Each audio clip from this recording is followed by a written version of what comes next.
チャンネル登録、高評価、メンバーシップへの加入よろしくお願いいたします。はい、皆様こんばんは。大変申し訳ありません。ちょっとトラブルで枠を取り直しました。皆様見えてますでしょうか。ちょっと最初の方のコメントの方、私の方では見えてますので、すいません、切れてしまって、ちゃんとつながってますのでご安心ください。こんばんは、カラスワ100です。いきなりトラブルで申し訳ございません。はい、ということでですね、ちょっとお待たせしちゃったんですけど、今日はですね、カラスマフリートークの第2回ということで、また正義、社会主義が勝ってしまったということで、ニューヨーク市長選にゾーラン・マムダニさんが勝利するなどありましたので、ちょっとその辺のことをお話ししましょうと思います。現在進行形の社会問題、政治問題、差別やヘイトスピーチ、実在の政治家や著名人について取り扱いますので、視聴にはご注意くださいませ。また、カラスマは配信中、緊張や集中でわざ笑ってしまうことがありますが、深刻な話題をからが当たったり、誰かを笑う意図は一切ありませんので、真剣にお話してますので、よろしくお願いいたします。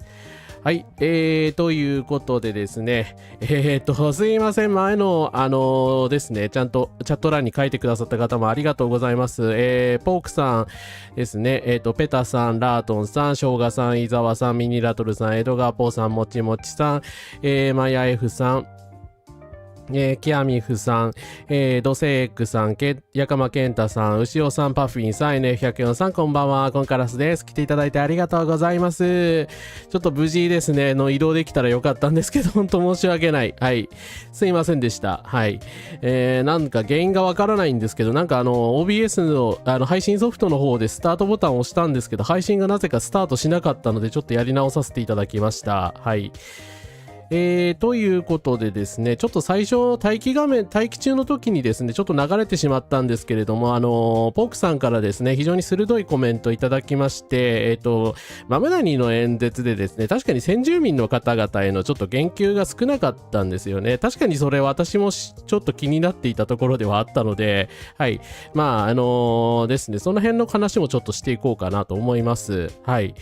久々の明るいニュースですね。オランダでも極右政党が大幅に議席を減らしたということでですね。はい。少しずつね、躍進する左派勢力が出てきたのは良かったですよね。今日は岐阜駅前で反差別スタンディングでした。帰る途中で参政党の辻立ちに出くわし、プラカードを持って参政党はデマを回収してくださいと終わるまで1時間ぐらい叫んでいました。マヨフさんいつもお疲れ様です。本当お疲れ様です。だからですね、先客の皆さんもチャットというかですね、YouTube の配信画面の、私の配信画面の方にはおそらく表示されてる、皆さん表示されてると思うんですけど、ごめんなさい、チャット欄が更新されてしまったので、途中消えてしまってると思います。申し訳ございません、本当に。はい。日本で同じような公約を掲げて勝てるかと言われたら多分日本人ファーストや中国人を追い出せに負けるだろうというですね、なんか右翼ポピュリズムしかないですからね、日本で。はい。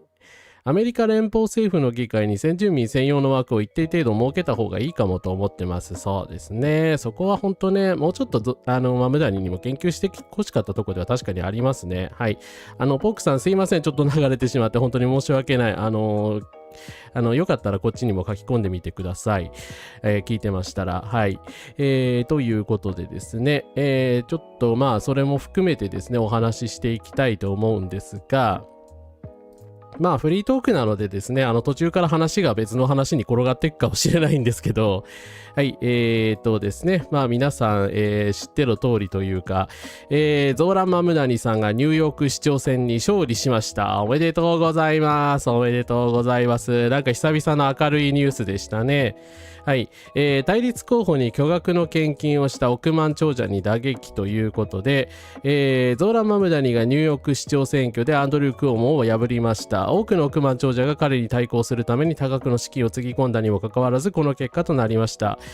マムダニは無料バス、無料保育、家賃凍結を公約として選挙活動を行ったということで、民主党の候補者であり州議会議員でもあるマムダニは、元民主党でセクハラ問題で、州知事を辞任してそれでもしぶとく無所属で立候補したなんか斉藤元彦みたいなムーブをやったアンドリュー・クオモという人を破りました。おめでとうございます。はい。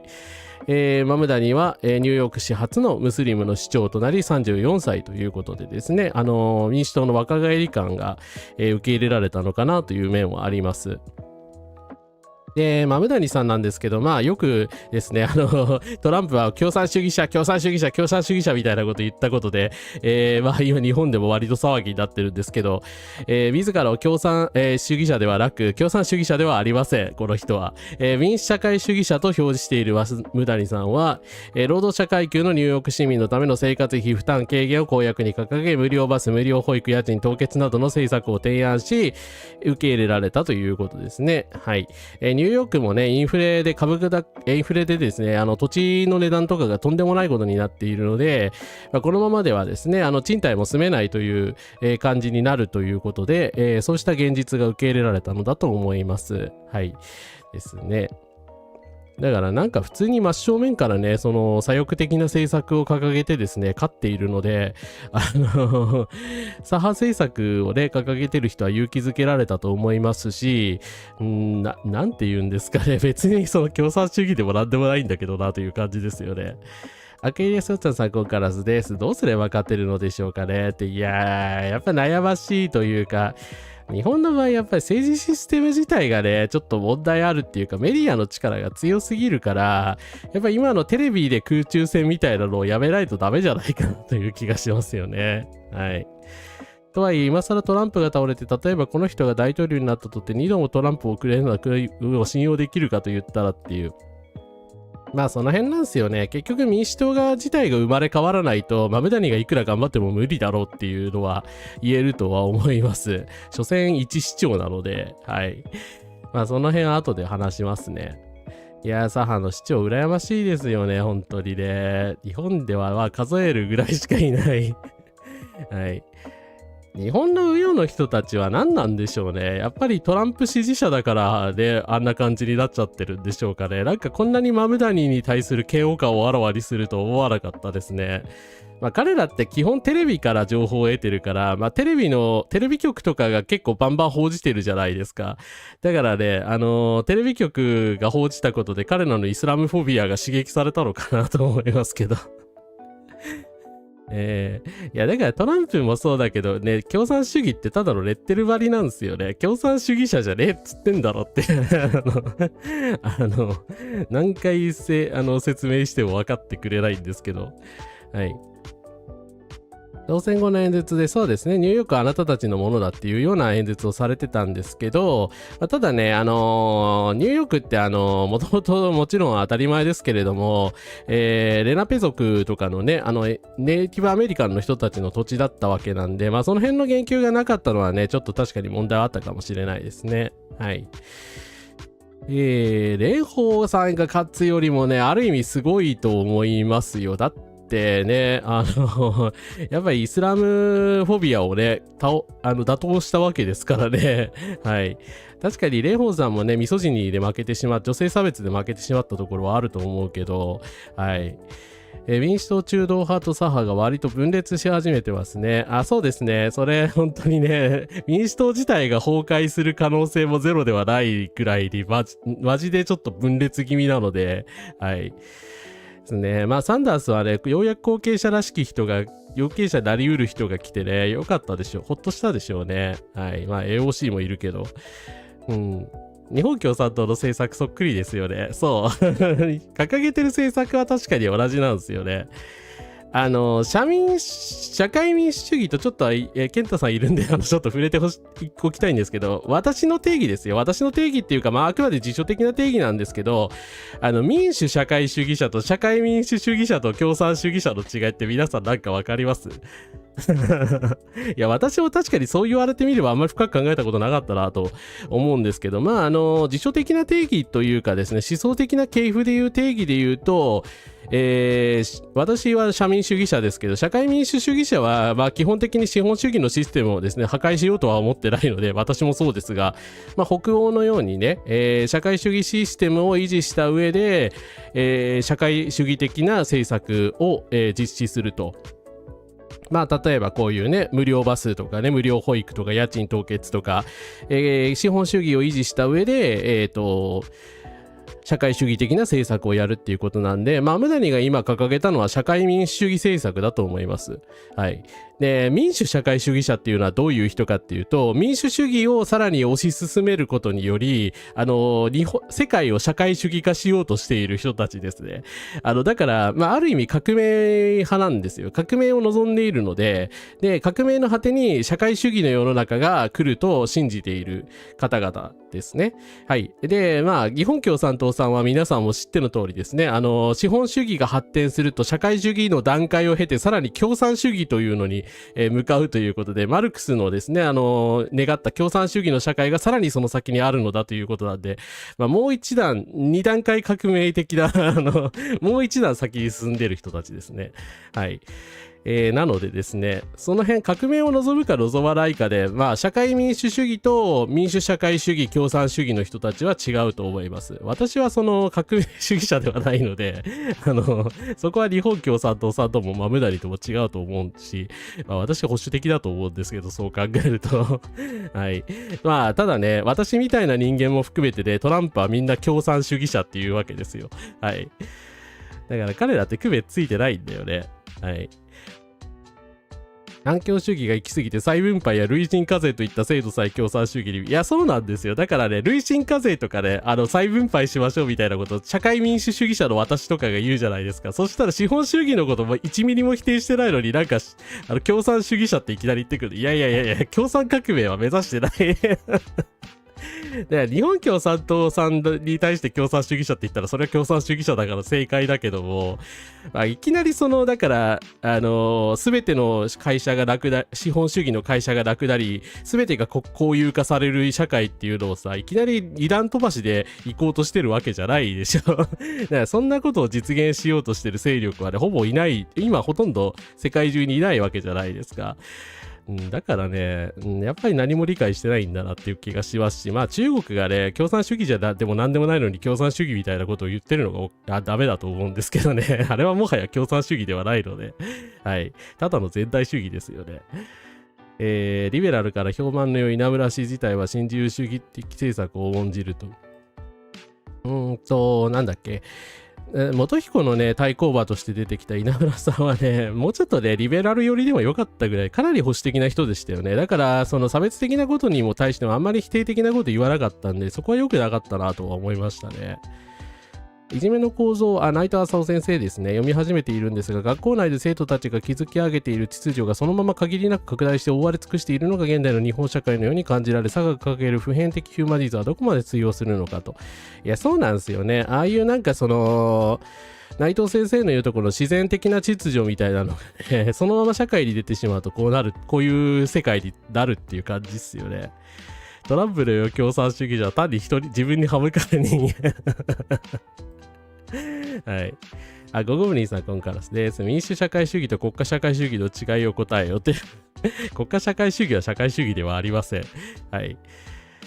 一般に左翼やリベラルと呼ばれる人たちは国家による横暴を悪として中間団体をそれに立ち向かう存在を見なすと思うけど、内藤さんは中間団体による横暴が一番怖いというふうに考えてる。まあそうですね。ただ中間団体ってその民主的な中間団体は確かに必要なんだけど、いじめの構造で書かれてるのはまあクラスの教室的な空間ですよね。まあ全然民主的じゃない中間的なね、コミュニティっていうはい。私有財産の廃止と生産手段の私的所有を禁止して労働者が管理して計画経済を実行するのが社会主義や共産主義の基本かと思います。そうですね。はい。だからまあ社会民主主義者を名乗ってる人でもね、生産手段の私的所有を禁止している人、民主社会主義寄りの政策をする目指している人もいらっしゃるので、まあその辺はこの定義によりけりというか曖昧なんだと思いますけどね。はい。そう、議会革命を目指している点では、まあ、どの立場も変わらないですよね。はい。どっちにしてもこの国はもうちょっと福祉や社会保障をケチケチしないでほしいですね。はい。まあ、共産主義が全体主義のことだと思ってる人っていうのはね、やっぱりその昔のソ連と、今の中国のイメージがすごく強いんだと思いますし、まあ、それはしょうがないっちゃしょうがないところはあるんだけど、彼らが共産主義を自称してるのが良くないので、はい。あれは共産主義ではないっていう話なんですけどね。そこがあまり理解されないですよね。マムダによる民主社会主義は日本の民主社党の系譜とは全く、民主社党は違いますよ。民主社党っていうのはね、あれはどちらかというと反社会主義の団体ですからね、反社会主義の団体なのになぜか民主社党って名乗ってるっていう謎の勢力ですよね。はい。まあ、今で言うとこの国民民主党みたいな人たちだったと思います。枝野さんは全く、どっちかというとあの人反共ですよね。だから、全く社会主義的ではないし、まあ、保守リベラルですよね。だからさらに右寄りの人だから、どっちかというと、その今の民主党の、マムダニが否定してる主流派の人たちに近いんじゃないかと思いますよね。確かに労働者の私有財産を取り上げることはないとマルクスは言ってますね。と。中間団体の応募、日本だと労働連合みたいな立場ですね。最近立憲民主の党首が議員数削減とか言い出し、戦う気があるのかっていう。だから右翼政策に乗らないでくださいよっていう話ですよね。全然リベラル保守じゃねえじゃんっていう。そこは否定してほしかったですね。はい。私有財産否定って下手したら国家が個人の所有物を私有財産を悪と言って没収したりしないかという。いや、だからまあ、ソ連とかがやろうとしたのはそれですよね。はい。だからそれが共産主義だと思い込んでいる人が非常に多いわけなんですけど、そんなことはないっていう話ですよね。そう。マルクス主義もいろいろ分派がありましたからね。結局、そのスターリン主義が堕落してしまったのが全て良くなかったという。はい。いや、立憲民主党に反共の人いるの辛いですよね。そこは、なんだ、ちゃんと共闘しようよっていうか、内部に社民党いるんだからダメでしょ、その態度じゃって思うんですけどね。はい。ということでですね、先ほど言及のございました先住民族についての話、ちょっと確認してみたんですけど、ニューヨーク市の人権委員会はですね、政治的にニューヨーク市と指定されている土地が400年にわたるヨーロッパ人入植者による植民地活動の結果、暴力的に追放されたレナペ族の故郷であることを認めております。レナペ族は離散した人族でありながら、この土地と深い絆を保ち続け、正当な管理者であり、またニューヨーク市には米国有数の大規模な都市部先住民族コミュニティが存在することを認識していますということで、これね、ニューヨークシティのね、公式なんですよ。ニューヨークシティの公式にこれ書いてあるのすげえなって思うんですけど、ニューヨーク市自体はね、このような立場なんで、マムダニさんがね、もうちょっと先住民族の権利であるとか、ネイティブアメリカンコミュニティにですね、ちゃんとコミットしてくれるようになれば、そのうち言い出すのではないかと期待したいところではありますね。はい。で、こちらマーク・ウィンチェスターさんの北海道にいらっしゃるアイヌ近代思想の研究者の方ですけど、マムダニさんのお父さんってね、植民地主義のね、研究者なんですよ。恐るべきことに。大学教授なんで、マムダニの父、マフムード・マムダニさんって言うんですけど、市民と臣民という著書で、植民地権力が慣習的権威とテクノクラート的行政という2つの形で生き延びていることを論じた。続く良きムスリム、悪しきムスリムという著作では、悪しきムスリムがテロ活動と文化改革の名のもとに政治的主体性を奪われる過程を描いていた。文化や治安という名で政治的対立を無化する手段は現在の日本政治やグローバル保守にも共通している。良い外国人、悪い外国人といった利口対立もマムダニが指摘した構造と同型であろう。ポスト911の文脈を超え、現在の排外主義や管理型強制を読む上で照射力を持っている。アクリクサンドラ・オカシオ・コルテスが駆け上がったら民主党が分解する。東海岸は極左化の恐れあり、民主主義を支えるのは管理的安定であり、政治的対立は急進的要求は危険だ。独裁であるか崩壊する。というのは政治を危険し、秩序管理に置き換える統治の論理であり、植民地主義にも見られた親民化のロジックと地続きであろうと。マーク・ウィンチェスター先生、専門家なんでは、かなり持って回って言い回ししてるんですけど、これ、アイヌ民族に対する支配とかの文脈とも全く同じですよね。だから植民地的な権力が、権威主義を利用してですね、良い外国人はいいけど悪い外国人はダメみたいなことを言い出すっていう。だから、マムダニさんがやっぱり移民の権利っていうのを全面的に打ち出して勝ったことにはすごく意義はあると思うんですけど、やっぱり先住民族権についても触れてほしかったなというのは確かにありますね。はい。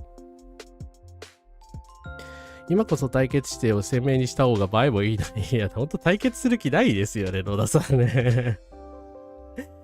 そう。だからね、生産手段をいきなり国有化しようって言ってる人はね、ほぼいないと思うんですけど、議会革命を経てやりましょうよっていうのが、社民主義者も民主主義者も、共産主義者もあんま変わらないと思うんですけどね。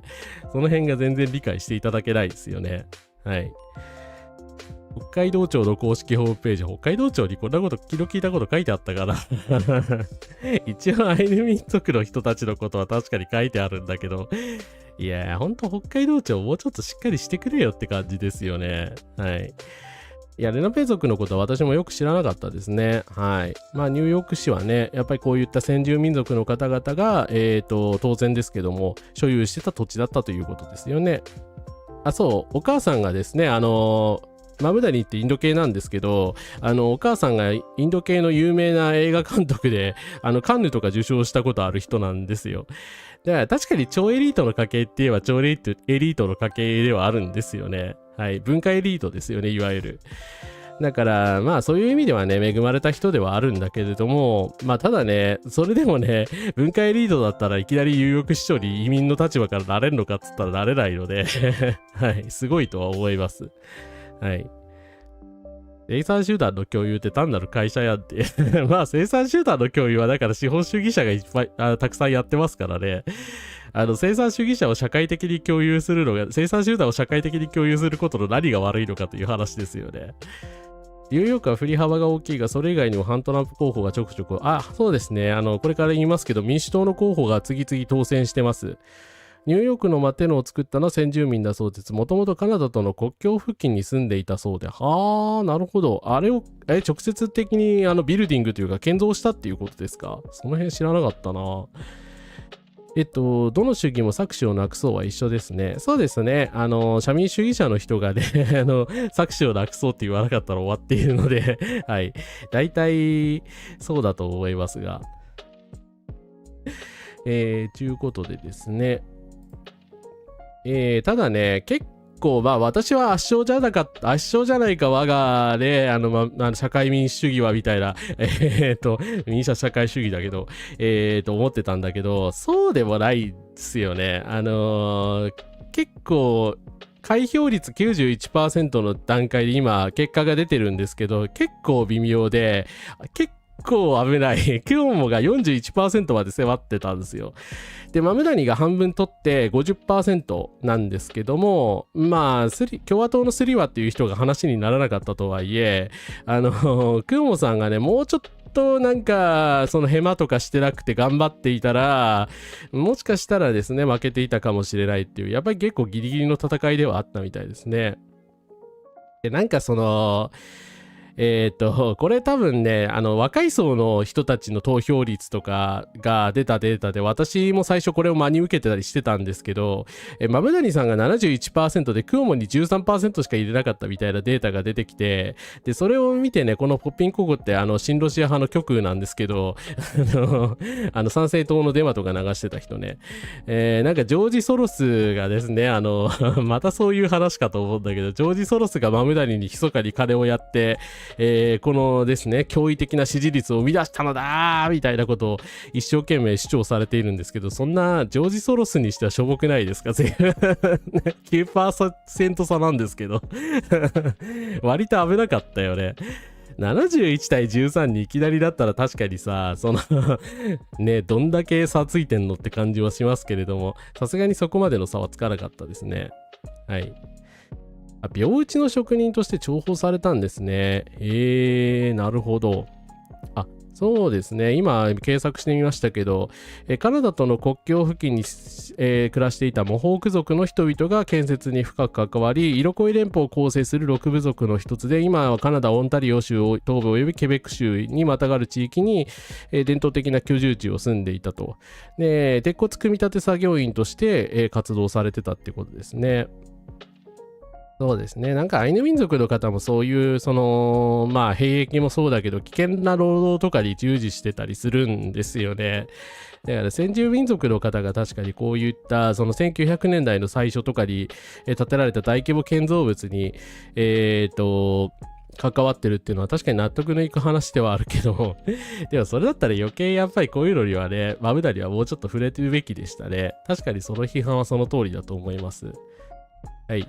排外主義者や支持層への成果アピールとして移民を強調したのであって、対原住民との対話を見定めるのはそうですね、市長としてこれから頑張ってほしいですね。はい。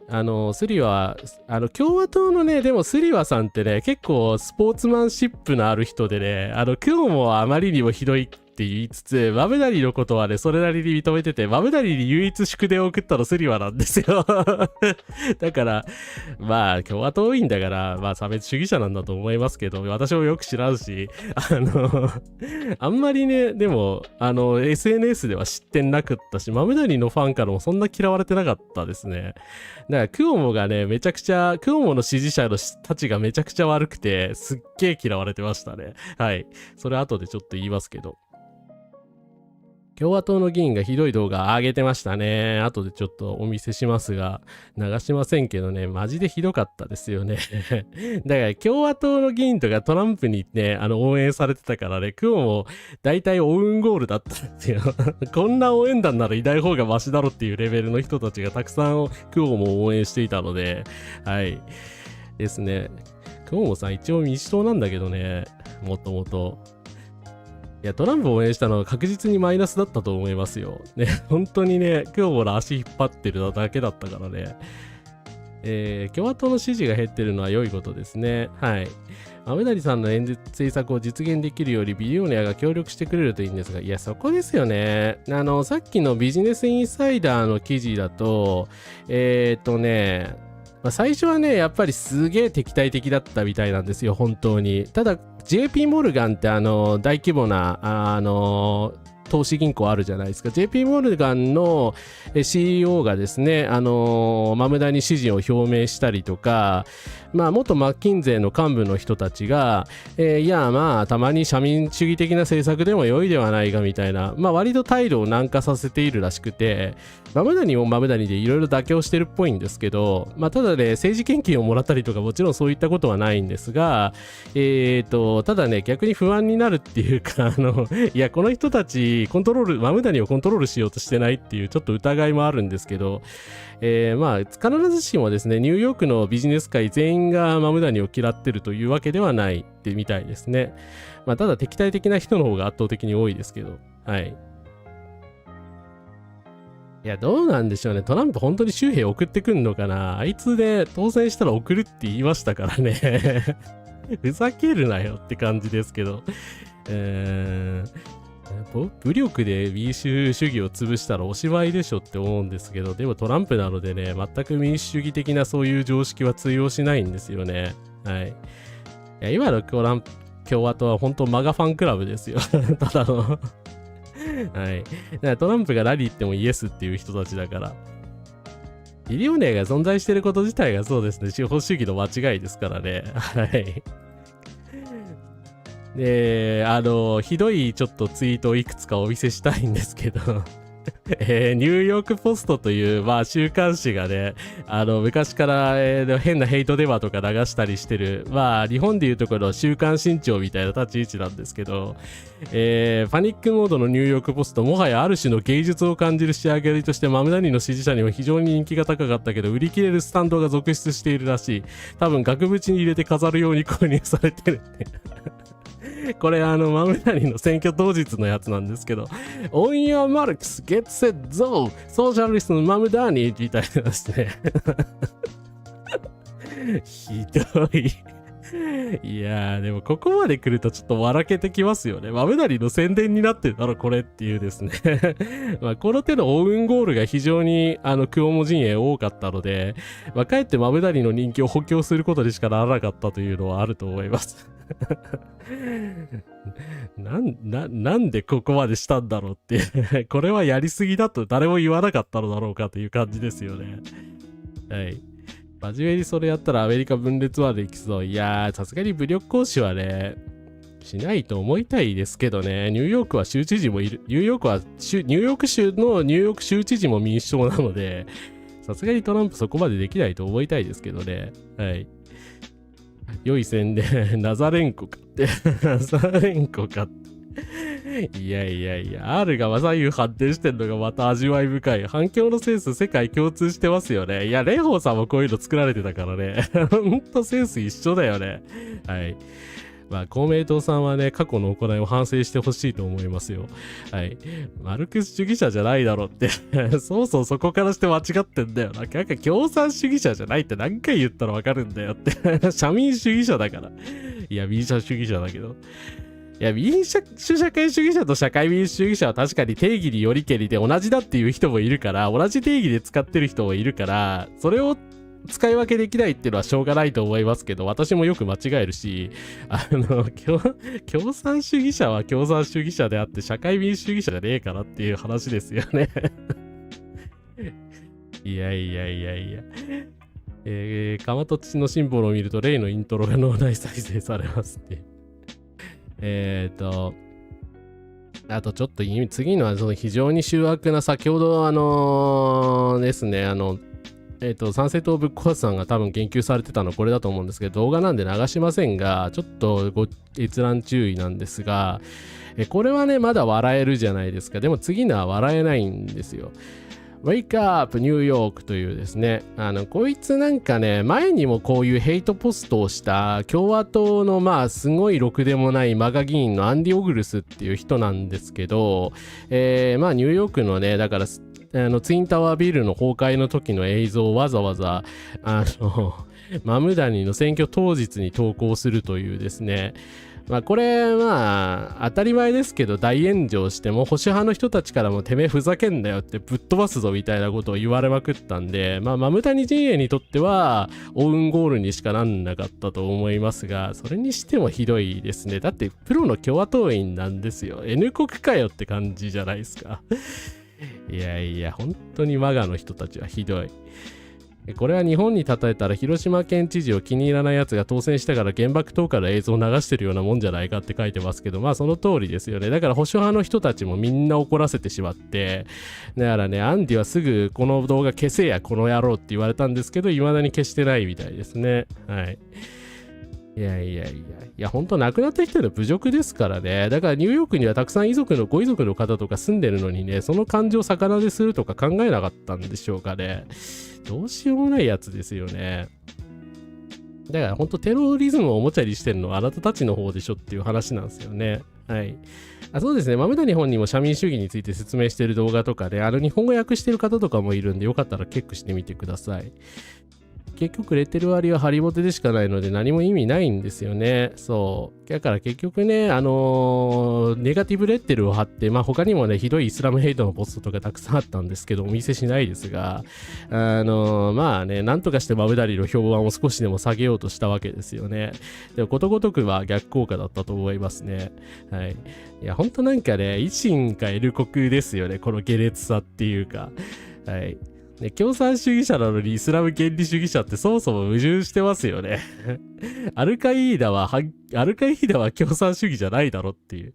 はい。確かに社会主義、クルド人とかPKK の方々って結構社会主義者の人たちメンバーに入ってるんで、そこ有名なんですけど、はい。だからね、クルドヘイトしてる連中もね、反響なんじゃないかって私は睨んでるところあるんですけど、それはともかくとして、彼らは彼らで別にイスラム教徒じゃないし、ISIS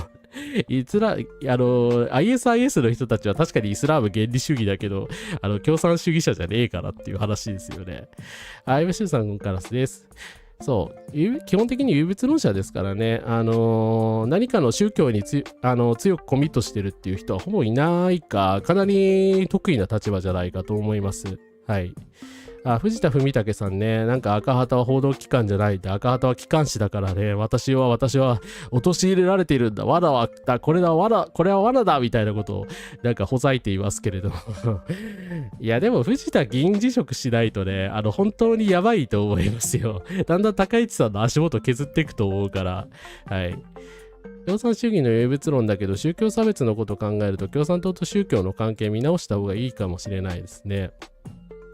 なんだ、日本でもやっぱり公明党さんと共産党さんって今までかなり、仲が悪かったわけですけどね、今後融和していくとなると、日本でもね、公明党さんとか、失礼、宗教政党とね、共産主義政党が、もしかしたら一致して自民党と戦うことになるかもしれないっていう。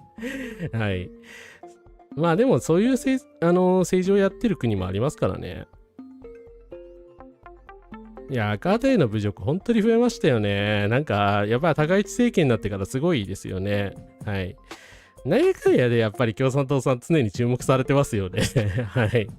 なんかヘイトスピーチをするような連中もそうだけども、なんか、常に話題に取り上げたいんでしょうね、きっと。はい。蓮舫さんっていうか、立憲民主党は基本ブルジョワリベラルですからね。だから共産主義とか社民主義寄りの人ってあんまり多数派じゃないし、そこを一緒にするのって本当おかしいと思うんですけど、はい。立憲共産党とかって両方にやっぱり失礼なんですよね。イデオロギーが全く違うんだけど、自民党政権、対自民党政権ってことで共闘していただけに過ぎないので、はい。ね。その辺は本当にね、おかしいと思いますよ。そして前原が代表になって維新崩壊。赤旗がスクープばっかり上げるからでしょっていうですね。はい。そしたら赤旗さんのあれを出してみるか。今回フリートークなのでちょっと話題が脱線したりいろいろしてると思います。うっかり、八兵衛さん、コンカラスです。あまりお勉強、初コメありがとうございます。あまりお勉強してない人だと嫌いなものをすべて同じ箱に入れる感じなんだろうね。まあそうなんでしょうね。知らないんでしょうね。社民主義とやっぱりその社会主義と社民主義と共産主義が違うものだっていうことを、やっぱりね、私も理解してなかったし、以前は。はい。それなりにね、やっぱり本読んだりとか、実際に人に会って話聞いたりしないと分かんないですよね。はい。まあイスラムヘイトもね、クルド人の人たちがイスラム教徒だみたいなことを言ってる人たちが多いですからんなわけねえだろっていう感じなんだけど、そういう解像度の人たちが多いんだと思いますよね。はい。そうですね、宗教マイノリティを差別するのはね、共産主義じゃないですよね。中国共産党思いっきりやってますけどね。はい。うっかり名刺アップした藤田さんじゃないですかということでね、ちょっと流れるように藤田の悪口を言っておくんですけど、記者の名刺をなんか藤田代表が公開した件がありまして、共産党対維新の問題ですみたいなことで、藤田共同代表、吉村代表が擁護したそうでございます。藤田共同代表が税金還流報道を伝えた新聞赤旗の記者の名刺を携帯電話やメールアドレスの一部などを隠した上で自身の SNS で公開したことにつき、記者会見で個人名を晒すと何らかの危害が加えられると懸念されるから携帯番号を消していると思うが記者の名前を公開するのはどうかと質問された。それに対し藤田共同代表は、記者の個人名で質問状が来てます。それに対する返答も個人名、編集部というか政党の何というか部長の個人名に返信し、適切にそれが反映されない場合には名前を公開しますと伝えているが、公開しないでくれというお問い合わせはいただいていないので公開させていただいたとして改めて問題はないとの認識を示した。いや、問題あるだろって記者のフルネームを出すなというN 国かという感じですよね。さすがのね、関西テレビの皆さんも、異種返しとしか受け止められない報道機関に対する威嚇と受け止められても仕方ないのではないか、江東の共同代表がすることなのかという、コメントがニュースランナーで出ていたようです。関西のテレビがここまで維新を批判するの珍しいですよねはい。まあ、どうしようもないな、この人たちはただ、我が共和党はだいぶ前から割とこういうことやってたわけですよね。はい。ということでですね、単なるポピュリズムではなく草の根運動の結果勝利したという点も重要ですね。そうですね、SNS で空中戦やってて勝ったわけじゃないですからね、マムダニさんね。地道な草の根運動の成果なんですよ。それはちょっと後で言いますけど。あつまきさん、コンカラスです。例えば、世界日報の記者でも名刺を晒すのやばいと思いますよって。いや、やばいですよね。いくらとんでも記者だからといって、だから、電話番号とかメールアドレスとか公開してる人だったら余計やばいじゃないですか。で、しかも、与党の党首ですからね。ありえんだろ、こいつらって思いますけどね。マムナニさんの動画と日本共産党の動画を見比べたときに、マムナニさんの動画の見やすさというか、引き込まれ方が違うんですよね。あれを参考にとは簡単には言えないが、参考にするしかないですね。そうですね。やっぱり分かりやすくそう言ってるっていうところはね、大いに参考にすべきかなとは思いますよね。TTS さん、コンカラスです。ツッコミありがとうございます。マムナニさん、パレスチナについてはどんな立場なんですか？はい、もちろん、パレスチナ全力支持でございますよ。はい。どちらかというとね、マムダニさんのやっぱり画期的なところっていうのはね、先にこの話しとこうかな。ニューヨーク、今までやっぱり割と中途半端だったじゃないですか。イスラエルとかに対する態度が。で、民主党内でもそういうシオニストの人が多いわけですけど、マムダニさんはね、もちろんこの人、ニューヨーク市警のボスになるわけじゃないんで、厳密にはね、逮捕したいって言ってもできないんですけど、ネタニヤフを逮捕するって公言してるんですよ。で、ニューヨークって国連本部あるんで、今後ね、国連に出席できないですよね。いや、これが一番ね、受けるというかね、正直一番小気味良かったですね。まあ多分怖くてニューヨーク来れないでしょうね。いくら警察が、まあいきなりね、トランプ政権だから捕まえないとしても、マムダニがニューヨーク市長やってるところにのこのこ現れてですね、石投げられたり、最悪殺されたりするかもしれないし、ネタニヤフ来れないと思いますよ、もうニューヨークには。はい。で、まあ、イスラエルの方もですね、総領事館の方が、マムダニが勝てば多くの人々がニューヨークの不動産を売却してフロリダに移住すべきだとまで言い出しているみたいですね。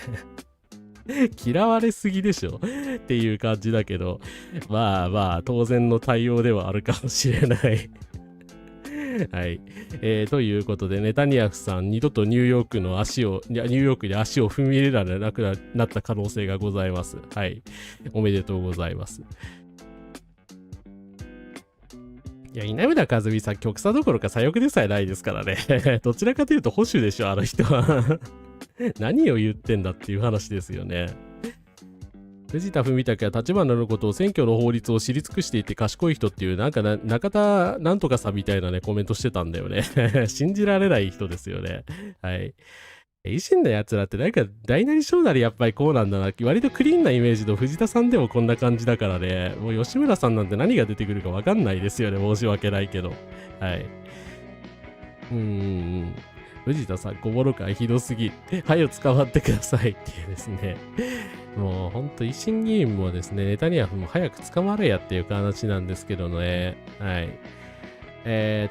ただね、これをきっかけにでもないんだけど、やっぱりね、共産党じゃない、ごめんなさい。民主党のね、内部分裂が結構やばいことになるんじゃないかっていう話は出てまして、左のっていうか右も左も民主党で黒人男性でリベラル派の人なんですけど、まあこれでちょっと邪悪に書いてるんですけど、なんでこんな邪悪に書かれてるのかっていうと、このリッチー・トーレスさんってね、シオニストでAPAC っていうイスラエルのロビー団体から160万ドル献金されてる人なんですよ。でこの人の代わりにマイケル・ブレイクっていう今回マムダニの支援に回った人が、ですねニューヨーク州の下院議員選でリッチー・トーレスとガチバトルをしますっていう風に宣言しちゃったんですよね。だからこれで下手するとリッチー・トーレスさんってめちゃくちゃ人気ある人で、まあ若手だし、まだその民主党内でも別に右寄りってわけでは全然なくて、中道右派って書いちゃったけど中道派なんですよ。なんですけど、まあシオニストなんでブレイクさんにこれが倒されるみたいな事態に陥ってしまうと、いよいよですね、まあ本当民主党がシオニスト対反シオニストで分裂するのではないかっていうですね、多分支持層も完全にこれ2人被ってるので、属性も被ってるし、はい。だからね、これどうなるか本当わからない戦いになっちゃうと思うんですけれども、パレスチナ支持するか否かでですね、ここまで、まあ、亀裂が走ってしまってるわけですね。はい。ということですね。そうですね、マムダニのやっぱ映像チームすごいですよね。あれどういうテクニックでやってるのか、本当教えてほしい。はい。アメリカの伝統的な二大政党制も崩れるんじゃないかと。いや、ほんとね、崩れるかもしれないんですよ。だから、最悪の場合、民主党が内部分裂でゴタゴタになって、共和党が利するっていう可能性もゼロではなくなってきたんですよね。まあ、ただね、現在すごい民主党の支持伸びてるんですけど、ただ、やっぱりパレスチナの話で完全に二分しちゃってるので、はい。ですね。シオニストってやっぱりその経済が強い。で、民主党の人たちってこうやってね、160万ドルとかをね、お金もらっちゃってるからもう裏切れないんですよ。だからリッチー・トーレスって10年ぐらい前からずっとイスラエルの擁護してるんですけど、なんで擁護を始めたかっていうと、APAC から金もらったからなんですよね。いやいやいや、あなたリベラル派でしょっていう話なんですけれども、まあ、それが実態だということでございますね。いや、ほんとAPACと決別してくれよって感じですよね。ここまで言われて分かんないのかなっていう。はい。そうですね。ネトウヨ動画の悪い意味での分かりやすさみたいなのにみんな流されちゃってる感じですよね、日本はね。はい。アメリカ共産党の時代来るか。いや、でも DSA のね、今回私サムネにしましたけれども、マムダニを支持した社会主義の団体 DSA ってあるんですけど、そこの存在感ってますます強くなっていくと思いますよ。だからマイケル・ブレイクさんも多分 DSA が支援することになると思うし、サンダースとかもね DSA に支援されていたりするので、はい。だから民主党内でもその極左とか国左呼ばわりされてたような人たちが主流派になるかもしれないですよね。はい。真に労働者の代表であり米国帝国主義を否定する党が台頭してほしい。でもね、今の民主党だと相当変わらないとそこまでいけないっすよね。や緑の党にも伸びてほしいですよね。はい。とりあえずトリアトップを倒すまではまとまっていてほしいという、ただ思いもあるよね。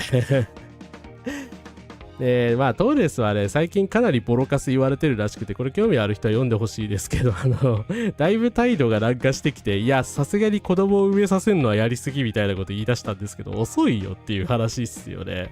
はい。いや、トランプでは打倒のためには、やっぱり左派議員というか、中道から左までまとまった方が本当はいいじゃないですか。本当はいいんだけど、でも中道派の人たちってこういうトーレスみたいな立場の人多いから、って感じですよね。だから、LGBTQ の関する政策とか、その基本マイノリティ政策とかでは完全に人種政策とかではおそらくブレイクさんとトーレスさんって全く違いがないんですよ。全く違いがないんだけど、新パレスチナかどうかの一点だけでこう分かれてしまったというですね。はい。という、まあ、イスラエルがいかにアメリカ政治での大問題になってるかっていうことですよね。アメリカ帝国主義がね、このまま瓦解してくれるかもしれないですけどね、それは期待してもいますけれども、ただな、トランプがその隙をついてなんかね、さらに権限を強化しちゃうのはまずいですよね。日本でもちゃんと左派がメディア戦略をやって階級闘争を呼びかけないと支持はつかないですね。日本はやっぱりメディアが弱すぎますよね、なんか全体的に。はい、私もね、こんな地味なあれで頑張ってますするつもりなんですけれども、もうちょっとメディアでね、向こうに少しでは有利を取れないと辛いなとは思います。最近長年の友達が急に右に寄り出したからどこで政治を学んだのか聞いたらフィフィさんそれは見る動画が悪かった。だからあの人たちって本当に極端な思想な人たちですよ。ネット欲と言われる人たちの中でもかなり極端な層なんですけど、でも実際それを動画だと感じにくいじゃないですか。で、次から次へとああいう動画が流れてくるもんだから、あれが普通だというふうにやっぱ思っちゃうんじゃないかなと思うんですよね。その状況が本当に良くないんだけど、でも物量作戦だと完全に今負けてしまってるのでね。厳しいですよね。まあよかったら日本共産党さんのショート動画とかね、チェックするようにお勧めしてみるといいかもしれません。資本主義の社会は階級闘争ですからね、この対立を左派は明確に打ち出さないといけないですね。そうですね。だからやっぱ反植民地主義とか反エリート主義っていう点で言うと、確かに新パレスチナの方がもちろん正しいんですけど、はい。でもやっぱり民主党はやっぱりエリート主義とか、その資本側にちょっと寄りすぎてたっていうのがあるんでしょうね。はい。ただ、いくらなんでもトランプひどすぎるんでまずトランプを打倒しないと、アメリカ政治自体をね、変えるのはちょっと難しいよなという気はしますよね。いや、フィフィさんもね、昔はだから、外国人の人権みたいなこと言ってたのにね、なんであそこまで触れちゃったんでしょうね。SNS 文化が全て悪いですね。権威主義と言われるが、実は統計的に日本人は権威をそれほど重んじないと流れてきた。あ、そうなんですか？それ知らなかった。なんかすごい権威主義者ばっかりの私は私は大和民族の人たちとあまり話が合わないので、そういうイメージを持っていましたけど。はい。軍事産業が世界を支配している論は人気だけど、軍事産業が政府を動かすレベルの国ってアメリカぐらい。まあそうですね、軍産複合体みたいな言葉自体がアメリカとイスラエルのために作られた言葉ですからね。はい。他の政府はね、そこまで軍事に依存してないですよ。はい。コメントが表示できない。そんなに過激だったか。あれそうなんですか。ごめんなさいね。私、今結構コメントフィルターを通しているから、はい。もし表示されない方は申し訳ございません。私がわざとやっているのではなく、YouTube が全て悪いのです。はい。ゴーミーさんのこれかな？ネット右翼の動画はデマと物流歩きで質なんてそもそもないですねって。多分デマっていう言葉が引っかかったのかな。ありがとうございます、コメント。はい。だからね、いや、その通りなんですよね。その通りなんだけど、でもなんか、たくさんあるから、たくさんあってたくさんバズってるから、なんかあれが普通に見えるみたいな感じなのかなと。ツッキーさん、こんからです。来ていただいてありがとうございます。社会党と日本共産党の動画が多くの人に評価されるようになるのが理想ですね。そうですね。共産党さんね、たくさん作ってくれてるから、もっと見られてほしいですよね。共産党最近ゆっくり解説をしてます。あ、そうなんだ。すごいな。ネトウヨ方面に行くとそうそう戻ってこれないですよね。はい。ですね。なんか日本は、服従とかに関する、服従性を重んじるみたいな、データだとかなり低いんですね。子供に言うこと聞きなさいみたいな人は、やっぱり少ないんですね。あと、軍事的なものに対してのやっぱり拒否感はあるみたいですね。そこはそうでしょうね。それがなんかかろうじて日本を極右政権にしてないっていう唯一のポイントだから高市はそれをちょっと壊そうとしてるように見えますけれども、やっぱりでも、集団的秩序への傾向が強いのか、集団調和的、社会的秩序への思考が高いみたいなこと書いてあるな。ありがとうございます。フィフィが2018年に日本人に知ってほしいイスラムのことっていう本を書いています。どんな内容なんでしょうね。なんか昔はね、それなりにまともな人だったのではないかという気がするけどな。私もだからそんな極右したイメージなかったんですけど、なんかいきなりね、レトウヨのアイドルみたいなこと言い出したから、と思って。なんか、あれよあれよっていう間に陰謀論デモとかに出るようになっちゃいましたよね。昔は周りの影響で恥ずかしくもネトウヨでしたが、大学で経済を学んで議員マンに気づいてただの差別主義者だと気づいて改心しました。それは素晴らしい。マムダニもそうなのかわからないですが、イスラエルに批判的な政治家でもネタニヤフに全部なすりつけてる感じなのは気になります。ネタニヤフが失脚したとしても、今度は目立たない形で侵略が始まるのではないでしょうか。それはそうですね。そこは鋭い指摘だと思います。ありがとうございます。サンダースとかが一番ね、典型的にそうなんですけど、それで私サンダース支持やめたんだけど、なんでもネタニヤフのせいにしようとするんですよね、あの手の人たちで。サンダースはだからそれじゃダメだろってすごい非難されて、ようやくね、最近、方向性を変えて、イスラエルが全体的によろしくないみたいな感じになりつつあるんですけど、なんかね、微妙なとこではありますね。はい。ですね。ただね、これかな民主党の勢い確かにすごくて、ニューヨーク市長選で今回マムダニさん勝ったじゃないですか。で、バージニア州知事選でも民主党の候補勝ったんですよ。で、副知事選も勝ったし、地方長官も勝ったし、ニュージャージー州知事選でも勝ったし、ジョージア州の、公益事業委員選ってのにも勝ったし、ペンシルベリアの州判事選でも勝ったそうです。ブルーウェーブ来とるやんっていうですね。はい。それだけトランプが嫌われてるっていうことなんですけど、ただ内部にはね、先ほど紹介したように分裂を抱えたまま、選挙を戦ってる状況なので、だから民主党の上層部の保守的な人たちはみんなマムダに支持しないで無視してんですけど、サンダースとかは一生懸命マムダにくーんと言って応援しているというですね、なんか奇妙な状況なんですけど、一見すると民主党の人たち喧嘩しないでまとまってるように見えるんだけど、内部では激しく分裂してるっていうですね。はい。確かサヘル・ローズさんも中東の人だと思いましたが、フィビと偉く、正反対ですよね、サヘル・ローズさんはね。ずっと入管法とかにも反対してくれてますからね。はい。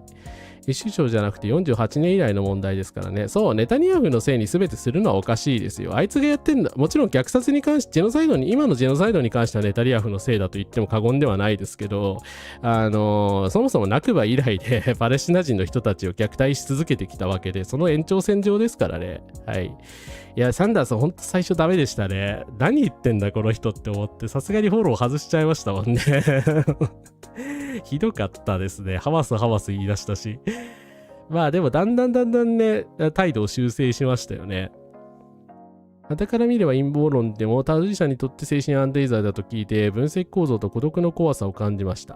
なるほど。陰謀説にはまっちゃってる人はね、精神安定剤的な、捉え方をしちゃってるのかもしれないですね。ケイトさん、ぬまるさん、こんからすです。来ていただいてありがとうございます。二大政党制も終電期なんですかね。いやー、どうなんでしょうね。アメリカで二大政党制が終わったらすごい事件だと思いますけど、ただね、今トランプがだからなんとかしてその共和党マガの人を率いて全体主義化しようという中で分裂が進んでるのはいいことなのか悪いことなのか、でも分裂が進みながらも支持されてるっていうのがね、なかなか奇妙な状況だと思いますね。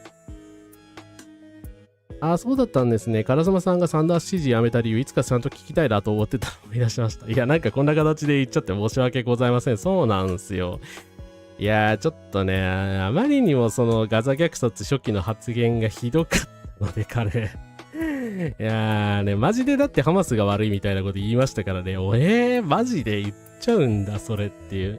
まあ、サンダースの場合はね、APAC からどうとか金もらってるとかどうとかっていうよりかは、やっぱり自分を支持してるユダヤコミュニティの人たちに配慮しすぎてたっていうとこみたいですね。はい。だからね、まあサンダースの今までの人生を思えばね、仕方がなかったのかもしれないんですけど、まあそれはね、ちょっと私の理解の及ぶとこではなかったので、はい。それ以来あんまり動画とか見なくなっちゃいましたね。でも最近はね、態度を修正して、なんかね、普通にマムダリさんとか応援しに来てるからね、元に戻った、だいぶ元に戻ったなという気はしますね。はい。ただですね、あれでサンダースから離れた人多かったと思いますよね。ただですね、東翼の人たちとかもね、やっぱり不安をベースに、不安を煽られて、それをなんか、その陰謀論で補填したくて、ああいうものに走ってるって感じですよね。ああ、そっか、歯に着せぬ物言いが受けてたキャラだったのか、フィフィさんは。ジャパンイーツバックとか決め顔してたけど、大日本帝国に戻ったら彼女の居場所はないでしょっていう。だからその、フィフィさんでジャパンファーストとか移民排斥とか言っちゃダメでしょっていう話ですよね。まあ確かにそういうその極度にそのマイノリティの立場を利用してそういうこと言う人って残念ながらいるから、まあね、フィフィさんもそういうね、ネトウヨアイドル路線ですか、そうですかっていう感じで残念ではありますけども、でも絶対成功しないですからね。はい。恐れは暗黒名の道とはよく言ったものだ。まあ確かにスターウォーズの言ってたことは正しいのか。ナミさんこんからです。C さんはリハック出るなよと思っているけどタイミングだけは最高でしたね。いや、斉藤浩平さんと和解したことは大きいんじゃないですか。割と喧嘩してたって言われてたじゃないですか。でもまあ、斉藤さんも人気ある人だし、共産党さんとね、ちゃんと話し合ってくれればいいような気はしますけどね。対談は面白かったです。でも、経過しまくってるのに国のために命を捨てられると答える人の割合が世界最低はいいことだと思えない。だからそこが日本の人たちのね、大いに矛盾してるところですよね。愛国心なさすぎですよね、この国の人たち。いや、私常々思ってんだけど。だから、愛国言ってるけど、エセ愛国じゃないですか、所詮は。排外主義とか差別を肯定するために愛国みたいなこと言ってるだけでしょ。で、実際国を守ろうとか、国を愛そうとか、国をなんとか良くしようみたいな気持ちが希薄なんですよね。それ日本の最大の欠点じゃないかなと私は割と思ってますね。だからゾーラン、マメダリみたいな人もね、やっぱりニューヨーク愛みたいなところからね、全てが発しているので、なかなかそうなるとね、健全な民主政治みたいなのが生まれにくいよなと思います。はい。まさに陰謀論を煽る人って陰謀論で人々を不安にさせ世間や他人の言うことを信じられなくして自分の唱える陰謀論こそ真実として依存させるんです。そうですね。敵討ちはカルトですよね。はい。排外主義者って全く愛国心ない人たちだと思ってます。はい。あの人たちってだって基本的に他の国の人たちが嫌いなだけでね、自分の国のことを全く愛してないですよね。まあだから不安になるんじゃないかと思いますけど、まあ確かに今の日本はな、愛すべきところがないんだよな、あんまり。だんだん日本のいいとこなくなってるからな。渡辺香さん、こんからです。ホステで高い位置を用意した施設、野党の答弁に物申す的な言い方されており、最悪の夜です。そんなことやってんの？ホステもなんかダメですね。アメダリさんのことは割とちゃんと取り上げてたけどね。はい。で、これちょっとごめんなさい。さっき、紹介しようと思ってタイミングなかったんですけど、地平というですね、ですね、今時ラディカルな、左翼雑誌にアクトでちゃんとリンク先作りますが、ごめんなさいね。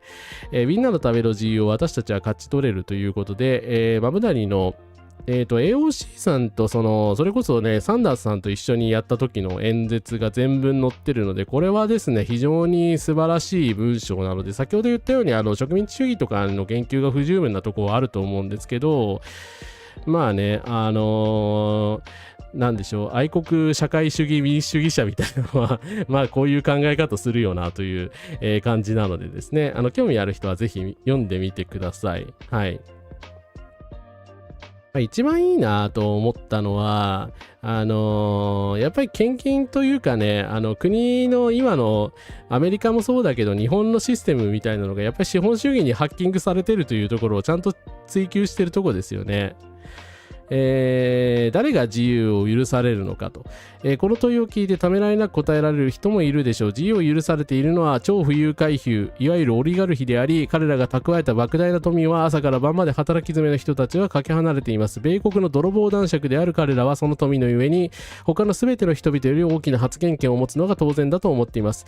私は大金持ちのビル・アックマンやケン・ランゴーンのような有名人だけを指しているのではありません。私たちが徴税し得ないほど莫大なお金をスーパーパック政治献金に平気でつぎ込み、その献金のおかげで私の顔にグローバルジハードという文字を貼り付けたコマーシャルが電波を覆い尽くした暁にはそれをお祝いするような人たちのことなんですと、いうことでですね、結構ね、だからマムダには必死にその寄付を集めたりとか公的資金をうまく利用したりして今回選挙で勝ったんですよ。でも彼のそういう選挙キャンペーンの動画とかって非常に洗練されてて完璧だったと思うんですけど、それすらねやっぱり作れないような、ぐらいの要は金が全くないとそれすら作れないわけだから、もはや勝負にならないんですよね。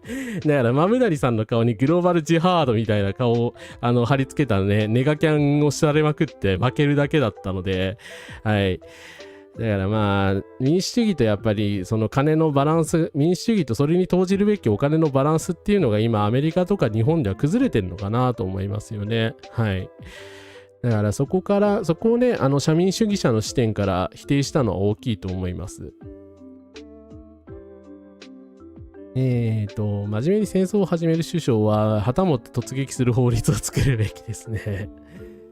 何もない弱い人間が最後にすがるのが偏境のナショナリズムと陰謀論なんですかね。搾取の構造を知ることが人生に明るい展望を持つ第一歩だと思います。だから我々がね、こうやってね、こういう大金持ちから搾取されてるっていうことをちゃんと認識しなきゃダメですよね。百田直樹とか徴税だろうなんだろう話の次に語ったのが誰を前線に送るかっていう。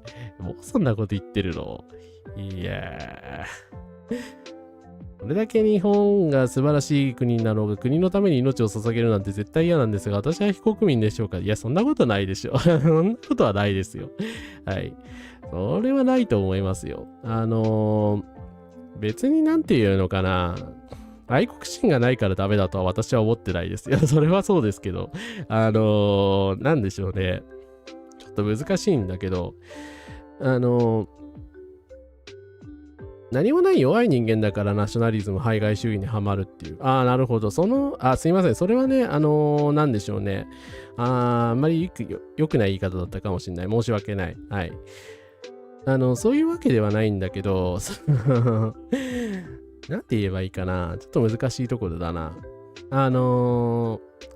日本という国に対して左派的な、例えばアナキズム的な主張を持ってて、それで、愛国心がね、別にないですねって、国のためにやるとか、そういうのは嫌ですねっていう人は一貫してるので、別にいいと思うんですよね。はい。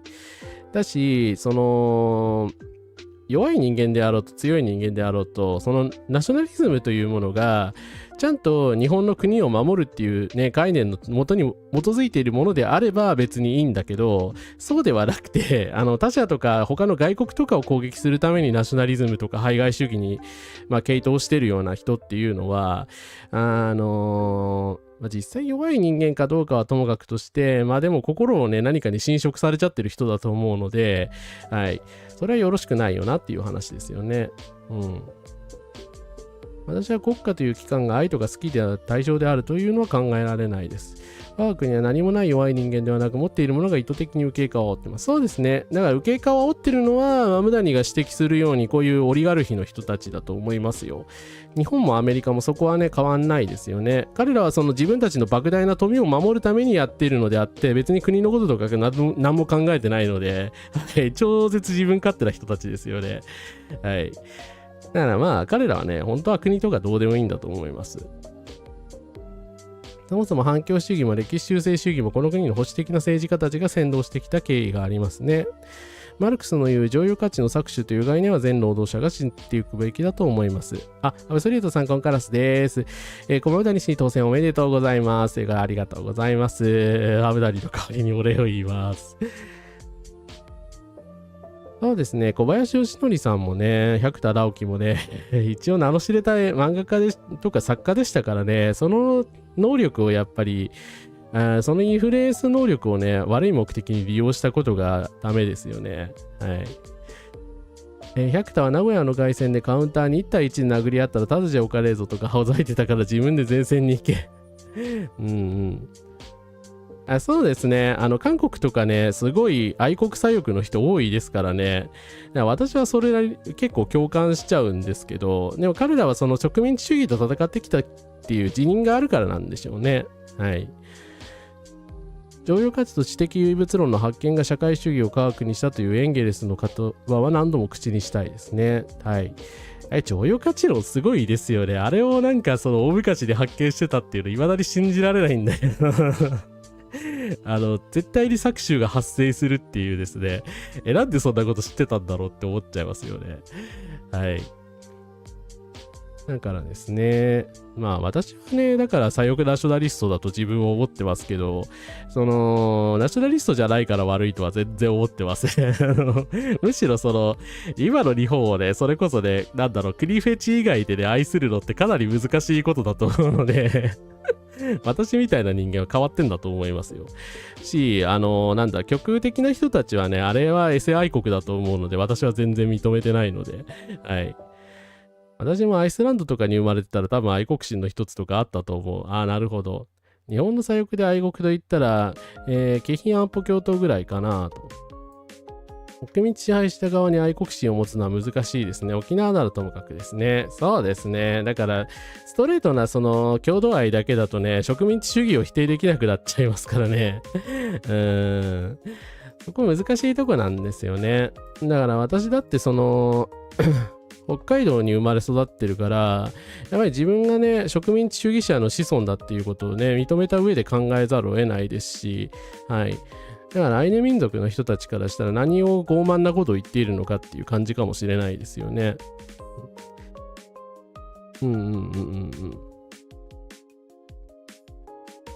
マルクスにも変なところがあって自分自身のお金の使い方はめちゃくちゃで実は資本家だったエンゲルスに養ってもらえる。それ有名ですよね。エンゲルスがいなかったらどっかで死んでいたのではないかという。まあなんか天才肌の人ってなんかそんないうところあるよね。はい。ということでですね。日本のやっぱりね、左派っていうか、その愛国者路線みたいなのはね、やっぱり反米主義に近しいと思いますね。はい。今、景品のね、ごと紹介していただきましたけれども、はい。で、まあ私もね、だいぶ反米に傾いてしまっていますけれど、もともとそんな根っからね、反米国じゃなかったつもりなんだけどな。でもこのアメリカのね、こういうわけのわからない傲慢なね、トランプ主義みたいなのに戦わなきゃいけないっていうのはね、今の日本の人たちはね、もっと考えた方がいいような気はするんですけどね、絶対そうしないと日本の自主独立とかなんて無理だと思いますからね。でもなんか自主独立みたいなこと言うとすぐ核武装しようと言い出したりとかね、なんかそういう話の流れになるのが私嫌なんですよね。いや別にその軍事的独立だけを求めてんじゃねえんだっちゅうのみたいな。はい。まあその辺がよくわかりませんが。そうですね。彼らが掲げてるのは反米愛国でしたよね。で、当初は労働運動、後に武装闘争を中心とした活動を行ったということで、すいません。私がちゃんと知識がなかったので、申し訳ないです。紹介に留めておきますが、ありがとうございます。ありがとうございます。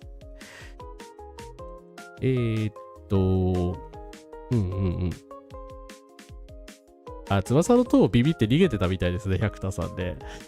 当選したら嬉しいですけど、トランプ弾劾してバブダリ氏に大統領になってほしい。いやー、それできたら本当ね、万々歳なんですけどね。っていうか、演説見てたらなんかアメリカ大統領みたいだな、この人って思いましたけどね。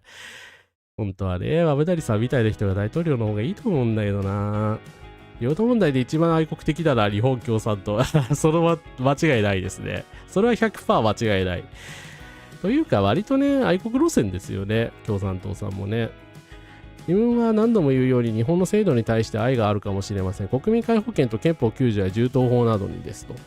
だから立憲主義だってね、その憲法に忠誠を誓うっていうのって立憲主義ですからね。はい。だからその日本の制度に対して忠誠を誓っていることが愛国者っていうことであれば、立憲主義者の人たちはね、愛国者っていうことになると思うんですけどね。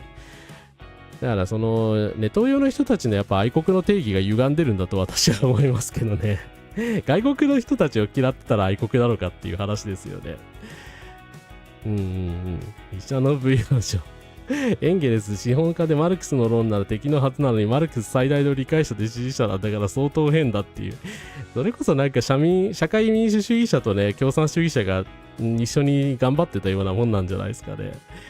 国家に人格があったならあなたは愛されるだけのことをしてくださいましたかと問い詰めたいですね。まあ国家は人格を持ってるものじゃないですからね。アイスランドは軍隊を持ってないですと。核兵器を持つとなると一度はどこかで核実験をしないといけないですが、地震大国の日本で核実質をできる場所なんてないですよね。ないし、もう全身になって核爆発をするしかれないその原子力発電所だらけなんだから核実験なんて持ってるほかだし、ねというか原発やめろよって話ですよね。京浜安保協団後の連合赤軍ですね。ありがとうございます。そうですね。連合赤軍が日本の弟の母体となったと書いてますね。日本共産党で調べるとこのページが出てくるのも嫌らしい。むしろね、審査欲だから、どちらかというと対立してるグループですよね。はい。鈴木知事イコール界隈は鈴木が埼玉出身であることを引き合いにナツラリズムを煽る。鈴木知事ってあれ北海道のちょっと待ってください。あの人埼玉出身だったっけちょっと忘れちゃった。サンダースの後継者誰がいるんだろうと思ったのにマムダには登場したのはでかい。いや、そうですね。ほんとでかいですよ。AOC はちょっと路線違いましたからね。本当に大きい。立憲はいいですが、違憲判決が議会に守られない現状では平和主義さえ維持できないかもしれないですね。いや、本当にね、最高裁の判決を覆す厚生労働省って何なんでしょうね。ありえないですよね。はい。ね。だから、ああいうところからね、制度とか憲法がなし崩しにされていくわけですよね。それは本当に問題あると思いますね。日本が好きと言ったぐらいでピクッとなるのもやりすぎとは思うが、警戒度は上がりますよね。国民皆保険などは将来の世代に向けて渡す責任あるかなと思います。そうですね。まあ、軍隊を持ってないけど、その宗主国の軍隊に依存してるみたいなのは、まあ、日本も人のこと言えないというか、日本もそれに近い状態ではあったわけですよね。はい。そうだ。鈴木直道、埼玉県春日部市出身だった。すいません。私が完全にこの人のことを忘れてました。はい。お前本当に北海道に住んでんのかという感じでございますけど、あんまりこの人好きじゃないので。でも最近その排外主義に対する演説してて、それはちょっと良かったですね。はい。兄弟としての日本の愛着があるので、国家としての日本は厳しい目で見る。なるほど。そういう人もいますよね。はい。だから郷土主義とその国家主義っていうのを分節すべきだっていうのを論議としてあると思いますね。ここのコメント欄ね、どうより見てほしい。いや、ほんと見てほしいな。初見関係でございます。長市さんなり謝罪してました。そうなんですか。さっきの発言京浜安保闘争は日本共産党革命左派神奈川委員会が正式名称なので知らない人が見たら日本共産党の関係団体と思い込みそうっていうそうなんだよな。ややこしいですよねこれいや私もごめんなさい。だからその名前とか概要しか知らなかったからあれなんですけれども、確かにね何のあれも知らない人だったらこの日本共産党革命左派という文字を見てね、日本共産党じゃんって、日本共産党だ、日本共産党こんなグループを作っていたのかみたいな、連合赤軍を結成したじゃないかみたいな、ことを言い出しそうですよねだからやっぱり共産党さんなんかね、でもなんかな、そういうところにこだわってる人たちって反共の人たちだけのような気もしますし、なんか今更そんな40年も50年も前のこと言ってもっていう感じではありますよね。はい。ちょっと失礼します。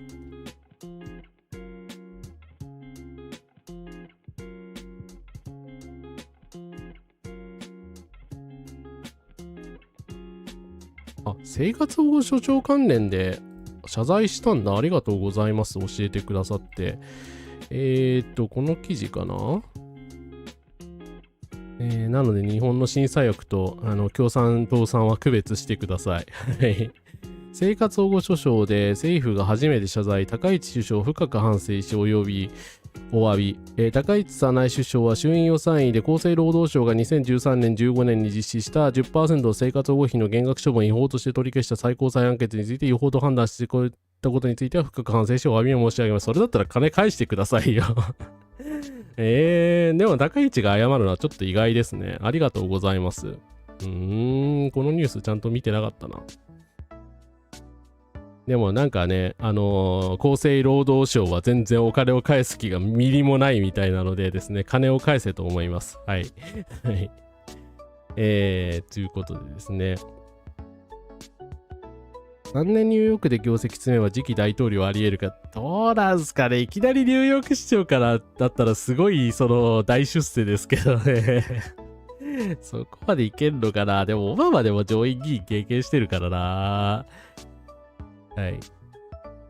そうですね。やっぱり分派で厳しいのはですね、やっぱり審査役の人たちとごたごたが原因だと思います。ホッペイスさん、ここからです。来ていただいてありがとうございます。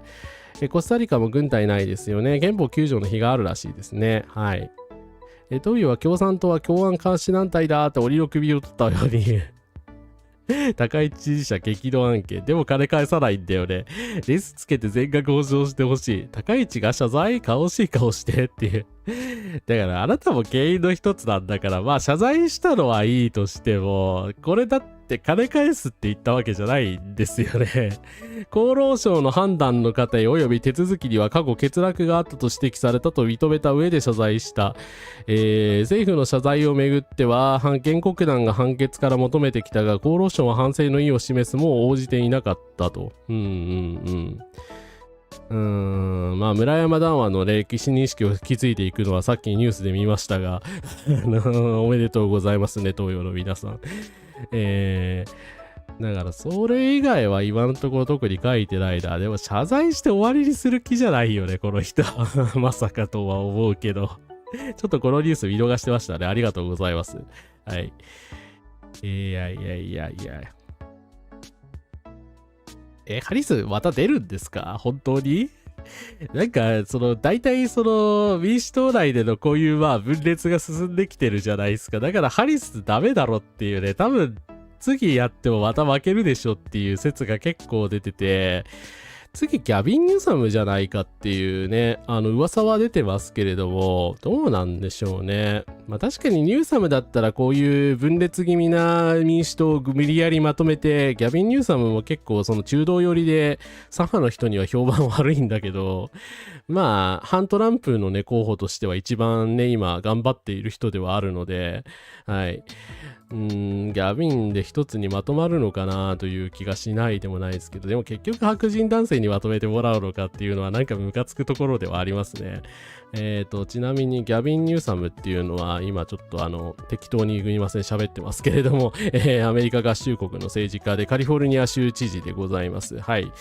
で、なんでニューサムがすげえ、トランプと対立してるかっていうと、移民政策とかをめぐるごたごたとかがあって、もうトランプに名指しですごい攻撃されてて、もうニューサムは知事やめろって、お前がカリフォルニアを破壊するんだみたいなね、お前は悪魔だみたいな感じでもうめちゃくちゃ言われてるんですよね。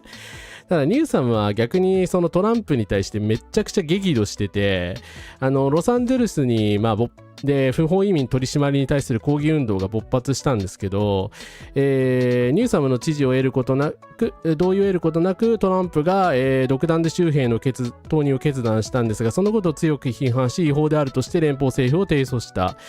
しかしトランプは海兵隊を追加で投入した。トランプはニューサムについて私は彼が好きだし良い人間だと思うが極めて無能であると評した。これは嘘だと思います。嘘で良い人間だと思ってないだろう。カリフォルニア州連邦地裁はトランプが命じた州兵派遣は違法だと判断し、ニューサムに指揮権を返還するよう命令し、政府は即時控訴したということで、まあ、法廷闘争みたいなことをこれずっとやってるんですよね。で、まともにトランプとやり合っている、まあ、数少ない州知事の一人なんで、まあ、おそらくね、ニューサムだったらね、みんなまとまるのではないかというふうに言われてます。ただね、政治的には割と右というか中道寄りなので、右ではないけど、シオニストではなかったような気がするけど、でもパレスチナに権利については何も言ってなかったよなっていう、まあそういう感じの人ですね。はい。各地の変なデモはダンキーが地元愛でやっていると野間康道さんが指摘してました。なるほど。まあでもなんかなんでしょうね。在特会残党みたいな人たちとか、もともとそういうハングル系の人たちも多分参加してますよね。参政党のデモとかはね。生活保護は長年違法状態であったことではなくて、判決が出たことに対して謝罪というのがちょっと意味を使うのが難しいという。確かになんで判決が出たことについて謝罪してんだろう。長年違法だったことについて謝罪してんじゃないのかな。なんか微妙ですよね。違法と判断されたことについて深く反省しお詫び申し上げますって言ってるんですもんね。だから微妙な謝罪だな。そう考えると。文言がおかしくないですか。はい。なぜ共産党のような弱い政党を執拗に監視するのかというですね。まあだから、新左翼と同一視されてるからなんですけど、暴力革命を捨ててますからね。だから全く不当な監視なんですけどね。サンダースとマムダニーの間の世代の人にね、あんまりこういう目立った人材がいない、目立った人材がいないんですよね。だいたい中道寄りの人たちが多いから。はい。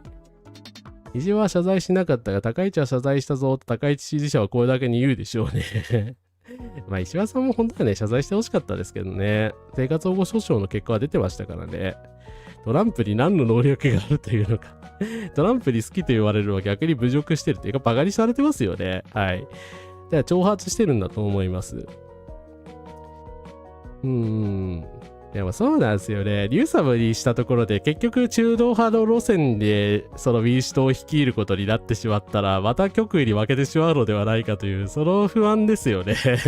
本当にこの人で大丈夫かっていう。はい。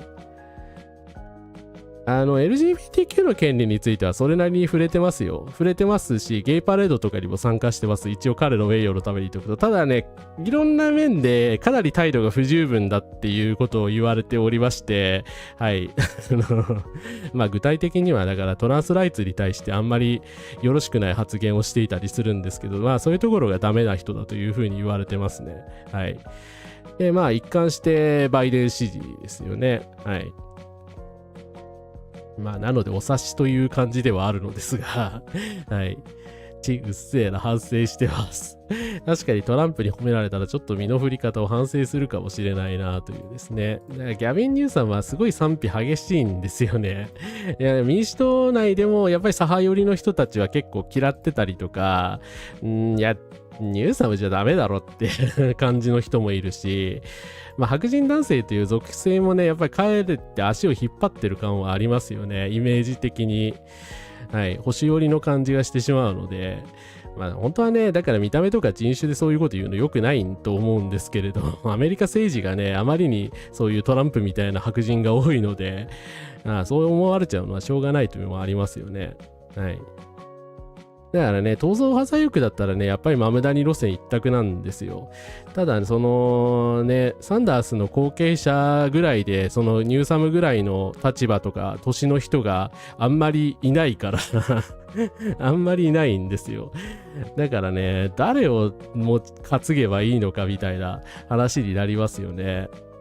で、やっぱりオカシオ・コルテスとかね、マムダニはちょっと経験不足で若すぎるのではないかみたいな意見もあるし、っていう感じですよね。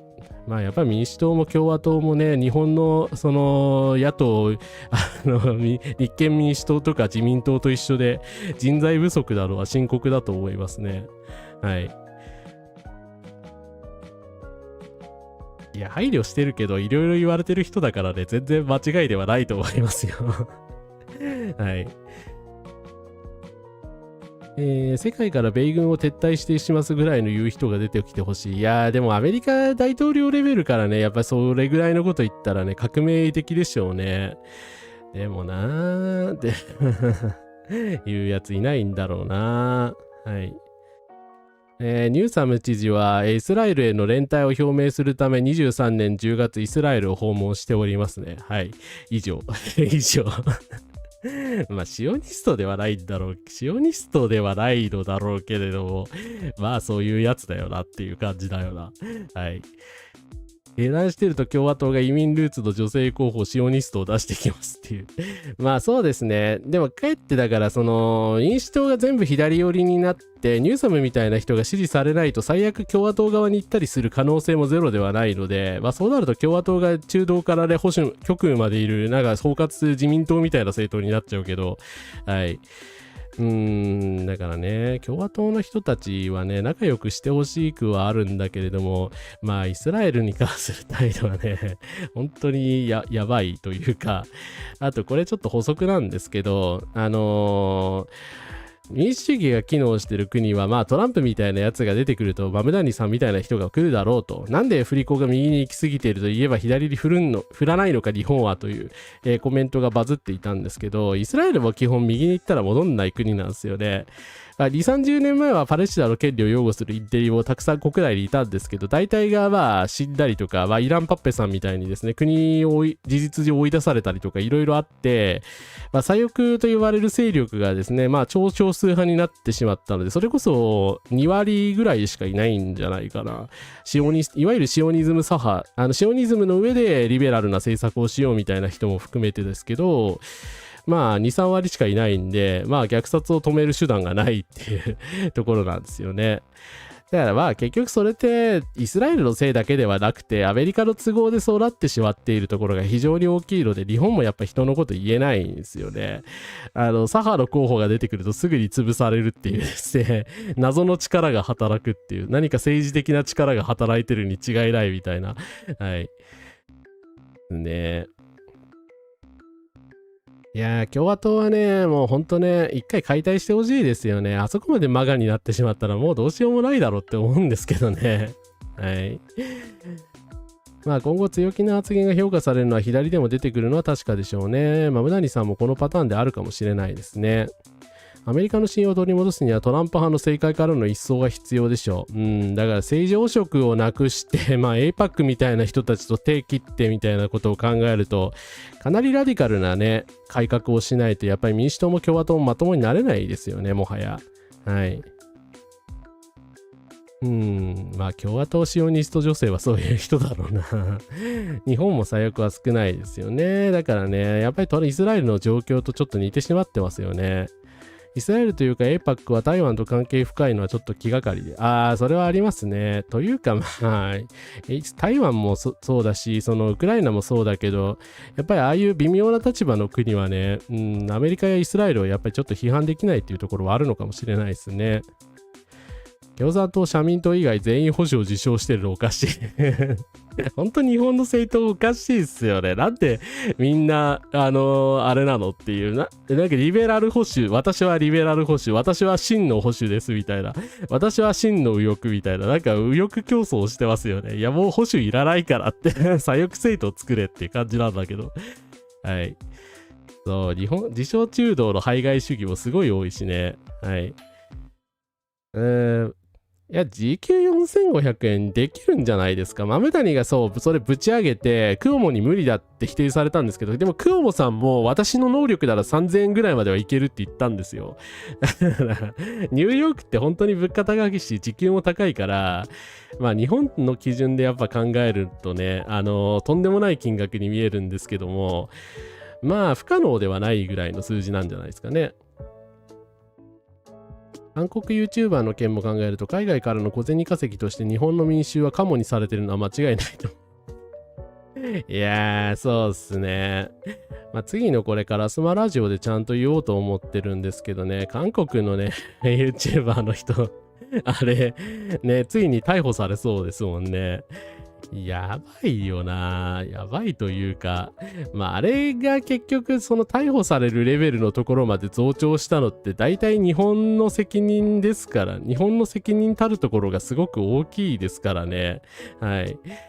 あれはちょっとどこだったかな。ノートの記事がね、いい記事があったんですけど、ちょっと今探しますね。これか。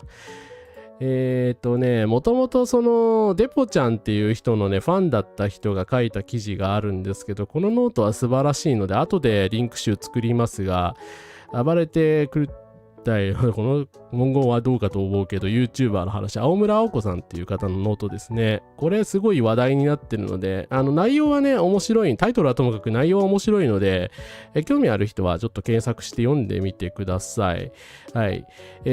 まあ、デポちゃんっていうですね、有名な韓国人 YouTuber が、その女性とのね、相談役みたいなことをやってすごく人気があってイケメンだったんですけど、彼が陰謀論をまき散らして極右になっていくっていう姿、流れをですね、克明に書いているので、はい。怖いなという話ですね。はい。やっぱりなんかね、金とか欲とかと陰謀論が絡むとね、すぐ人間ってこうなってしまうんだなっていう恐怖を感じますよね。なんか私もいきなり金とかもらったらこうなってしまうんだろうか。恐ろしいな。はい。まあよかったら読んでみてください。安ですからね。いや、ほんとね、日本は時給1000円なのに、時給4500円は可能かみたいなね、議論をしてるところが羨ましいですよね。いや、日本にもっと左派神道出てほしいな。でもな、今でもなんかその今でもその少ないパイをね、結構分裂してしまってるような状況ですからね。増やせばいいというもんでもないのかな。マリコンさん、アリクイモドキさん、コンカラスです。4500円といってもドルだと30ドルですからね。そう。だから、私どもは30ドルを目指す権利があると。30ドルの時給をもらっている労働者たちが20ドルの時給の労働者たちと対立するのは間違ってるよって、マムダニさん熱く語ってすごい拍手喝采を受けたんですよ。でも、私もね、素晴らしいって思ったけど、あれよく考えると、時給20ドルだったら俺より時給高くねみたいな。は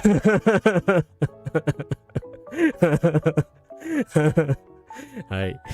終わったみたいなですね。はい。ちょっと悲しくなる気持ち、日本人として悲しくなる気持ちがございました。はい。いや、あんまり時給換算して考えたことないけど。立憲民主党がどれだけ頑張って保守愛国に舵を切っても支持なんて得られない。いや、ほんとね、立憲が左傾化してほしいですよね。そしたら割と話まとまると思うんですけど、中道左翼の政党がまあ中心にいて、他にその左派のね、もっとラディカルな政党がまあ立憲民主党を批判しつつ頑張るっていうところがベストじゃないですか。だからそれ、中心がもうおかしいからなんか全部右に引っ張られてますよね。はい。いや、再生回数500万回はやばいですよね。こんな奴らのこのデマニュースみたいなのが500万回も600万回も再生されてたんですよ。この2人ほんと筋金入りの嘘つきですからね、言っちゃ悪いけど。まあ、今動画全部消してるのであれなんですけど警察に逮捕されそうになってるそうなんで、虚偽情報のルフでね。はい。そもそも日本の人々はガーシーへの体制さえなかったですからね。いやー、本当ですよね。まあ、エル国の話の時言いましたけど、なんでガーシーみたいなやつが国会議員になれるのかっていう話ですよね。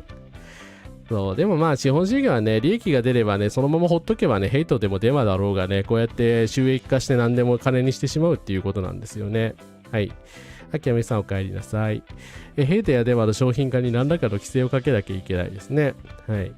ガーシー、暇空の時点で対処できていれば、時給換算はいけないそれだけニューヨークがとんでもない物価になっているという、そうですね。まあ冷静に考えれば、その物価も相当上がってるはずですから、もちろん4500円だ、時給4500円になったからといって豊かな暮らしができるかって言ったら必ずしもそうではないんでしょうけど、普通に外食したら3000円とか取られるらしいですからね。保守党、労働党、共産党に極右政党に集約すればいいと思います日本で同じこと言って喝采されるだろうかと思うと、日本人って自分の財布より差別を選んでるということになるのかって。いや、だから結局政治が娯楽なんだと思いますよ。日本の人たちの多くにとって今やですけど、だからテレビとか YouTube を通じて見るこういうね陰謀説とか面白系コンテンツでしかないから、推し活みたいに政治家をね、称賛することが推し活みたいになってしまったりとか、まあ、政治家のこの人が言う、高市さんの言うことだったら何でも正しいみたいな人たちが今いっぱい出てきてるじゃないですか。でもアイドルじゃないんだから政策を見なさいよっていう話でしょう。はい。なんだけど政策を見るよりは自分の気持ちいいことを言ってくれるかどうかで支持してるっていうのが、まあ、実際のとこなのかなと思いますね。そうですね、新垣さん社民党離党しちゃいましたからね。衆議院議員がいなくなっちゃったんですよね。いやー、やばいのではないだろうか。ちょっとそこは本当に心配です。都会に行くと物価が高いけど外国の方から見たら安いんだろうなと思うと悲しくなる。いや、なんかオーバーツーリズムとかその排外主義とかなんとか言う前にですよ、日本がそのとんでもなく安くなっているという現実に目を向けてほしいですよね。そう、時給1500円でも月に手取り30万いかない程度ですからね。はい。そう、キバヌとデポちゃんです。私は最低賃金で働いております。65過ぎて就職したからあんまり文句言えんけどやっぱりおかしいです。いや、そうですよ。年齢だからといって、年齢とかね、そういう契約条件だからといってね、そうやって最低賃金で働かなきゃいけないみたいなルールないですからね。誰でも月に30万か無理でも25万稼げるような世の中にしたいし、もしくは衣食住に不可欠なものの費用をかなり下げたいですとですね。その通りだと思いますよ。それがやっぱり庶民的な世の中というもんですよ。そもそも本当に最低賃金で働かせる国は日本ぐらいだと、その前共産党のお茶会で聞いた。いや、そうなんだよな。最低賃金が設定されてるからといって最低賃金で働かせてんの日本ぐらいなんですよ。だから生活保護と逆転したりするわけでしょ。だからそれが根本からおかしいよねって。生活保護も安すぎるし、我々の時給も安すぎるだろっていう話をしてるところから、生活保護費をね最大 10% も減額処分したのは違法ですと、違憲ですという話をしているのに、なんか謝罪したところで、謝罪したのはまあいいとしても謝罪で済ませようとしてるこいつらっていうですね。金を返せ、金を。はい。そうそう、最低賃金出せばいいだろうって思ってる人が多すぎますからね。娯楽が空腹で死にかけになるまで目覚めないんでしょうか。本当にそんなタイミングで目覚めるのかと。だから政治を娯楽だと思ってるうちは無理じゃないですかね。マムダニのその選挙体制がすごいっていう話、そろそろしようかな。このノートね、素晴らしいのでよかったら皆さん読んでください。後でリンク集とか作っておきますが、暗い2025年の一点の明かりに NIC 市長候補増乱マムダニということで、まあ当選直前に書かれたタイガーシャークさんという方のノートなんですけど、この人ね、結構そのマドゥロとかも擁護してるレベルのガチ左翼で私より左の人なんで、すごいだから私とはちょっと立場違うんだけど、でもこのノートは本当にすごいですね。さすがだなと思いました。徹底したそういう、だから左派ですねの立場からですね、マムダニさんの凄さっていうのを書いていて、いろんなデータとかもねちゃんと示しているのでですね、よかったらぜひ読んでみてください。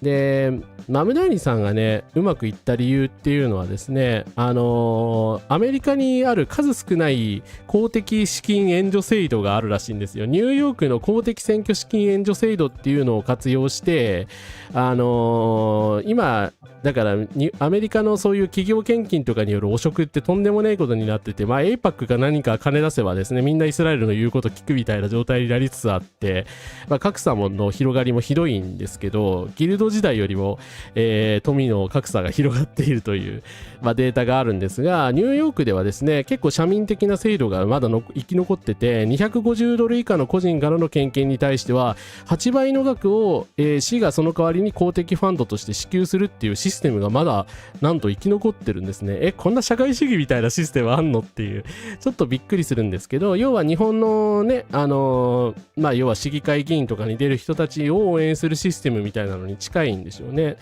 だからマムダニさんはですね個人献金のしかも少額の$250以下の個人からの献金がすごく多かったから、そういうのを最大限活用して8倍の額8倍の額8倍の額みたいな感じで細かくですね、ニューヨークからお金をもらって、まあクオモにはそれでも勝てないんですけど、まあ、クオモとギリギリ戦えるレベルの金を得たそうです。はい。で1ミリオンやっと集めました。公的ファンドのおかげでなんとか9ミリオンから10ミリオンまで、上げることができました。それでもクオモ陣営の20ミリオン30ミリオンダラーには届きません。射程内には入ります。2、3倍以上の予算差では戦うこと自体がもはや不可能なんですと。まあね、自民党の人たちがなんかの一つ覚えみたいに選挙には金がかかるんだよみたいなことを言いますけど、まあ彼らの言う選挙には金がかかるっていうのはクオモ陣営と同じ意味なんですよ。だから相手を叩き潰すためにとんでもない額を支払うから、ですね、選挙には金がないとね、企業献金がないと僕たちはどうにもならないんですっていうことを言いたいだけなんですけれども、マムダニーさんはね、金がもう才能はあったけど金はなかったので、まあとにかくですね公的資金を注入しまくって、なんとか勝てたという状況だったみたいですね。はい。だから日本もなんか立花隆がああいう選挙ハックみたいなことしてますけど、こうやって左派の人たちがね、合法的に寄付を募ったりとか、クラファンみたいなのをね駆使して戦うっていうのが必要なのかもしれないですね。はい。いや、ツッキーさん、いつもコメントありがとうございます。だからね、日本はね、良識あるね、ね、年齢層の上の方々がね、いろいろまで言ってくれてるからあれですけれども、まあ、立憲の支持とかもね、だから結構高齢の人に偏ったりしてますからね、それが崩れるとどうなるかっていうのはちょっと怖いですよね。はい、週40時間も本来上限ですからね。はい。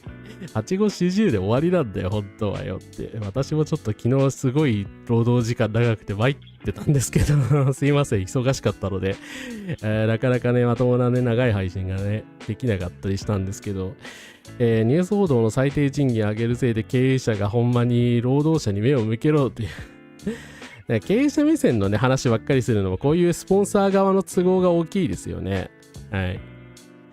しかも低賃金労働はどれも社会のインフラに不可欠な重要労働ばっかりですからね。生活保護もらいすぎではなくて賃金が低いんですと。60過ぎたら年金で暮らしたいけど年金も少ない。Five Nights at Freddy's のエンディングの給料が当時の最低賃金ですが、普通は最低の倍は出るらしい。あ、そうなんだ。生活保護という名前を変えたい。まあそうですね。名前のスティグマ的なイメージも良くないですよね。最低保障とかでいいと思うんですけどね。本当に最低限の生活ができる以下の金額しか今もらえなくなってますからね。はい。タイガーシャークさんはね、さすがになんていうか、徹底して反米なので、マドゥロを結構擁護してたと思います。イランもまあ、みたいな、さすがにロシアの擁護はしてるの見たことなかったですね。ガラスマさん、これでもそんなにガチ左翼じゃないですよ。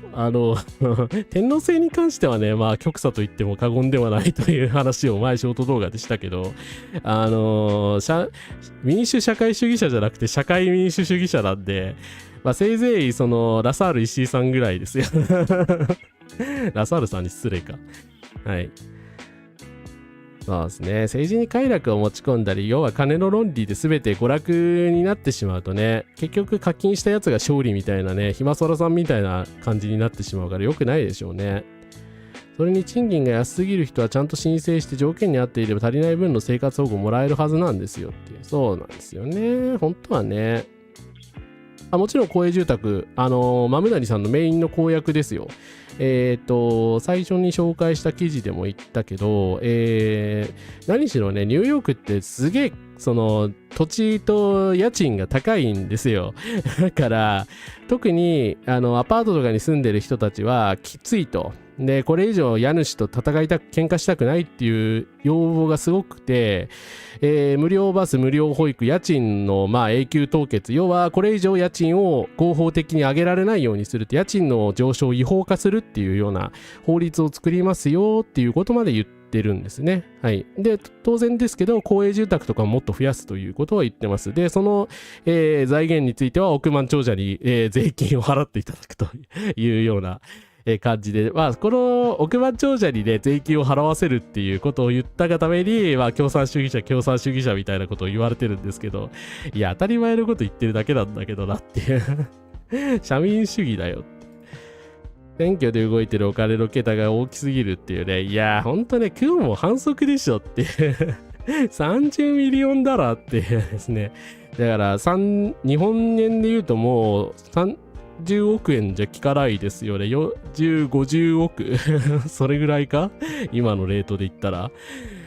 そんな金投用してて、あれだろっていう感じではありますけどねあんなツインタワーとか見て自爆してんのっていう。まあ、それは共和党の人が勝手にやったことですけどね。まあでもこれに勝ったんだからほんとすごいですよ。はい。ピーター・ティールみたいな大富豪が大金を政治家に寄付するの大問題ですよね。いやだから結局ああいう奴らが政治を支配しちゃってるんですよね、アメリカは。はい。金あるのがね、金があればね、何でも政治家は言うこと聞くみたいなのが分かり通ってしまってるんで、まあ日本のね、裏金問題とかと似てますよね。はい。選挙がマネーゲームじみた印象操作になってるのも世界的な流れになってるんですね。真面目な候補を立てようとすると供託金が重くなりますからね。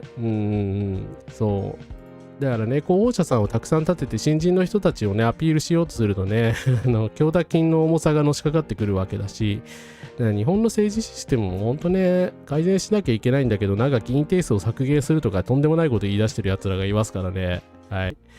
そう、JD バンスはね、ピーター・ティールから莫大な援助を受けてますからね。あいつは、その仮想階級出身でもなんでもないよっていう現物支給なんかになったら趣味は一切できなそうですよね。そう、だから寄付団体の金額のね、上限制限とか、まあそういったね、措置が必要なんだけど、タイガーシャークさん解説してるけどですね、アメリカではですね、シチズンズユナイテッド対FEC っていう判決がありまして、これがとんでもねえ、判決だったんですよね。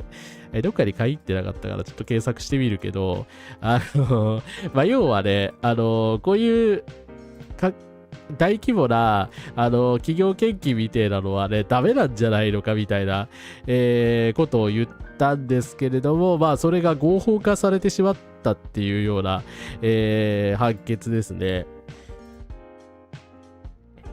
これかな？ちょっと待ってくださいね。これか。シチズンズユナイテッド対 FEC 裁判はアメリカ合衆国における選挙の際のコマーシャルの放映についてか。2010年にアメリカ合衆国最高裁判所が行った裁判である。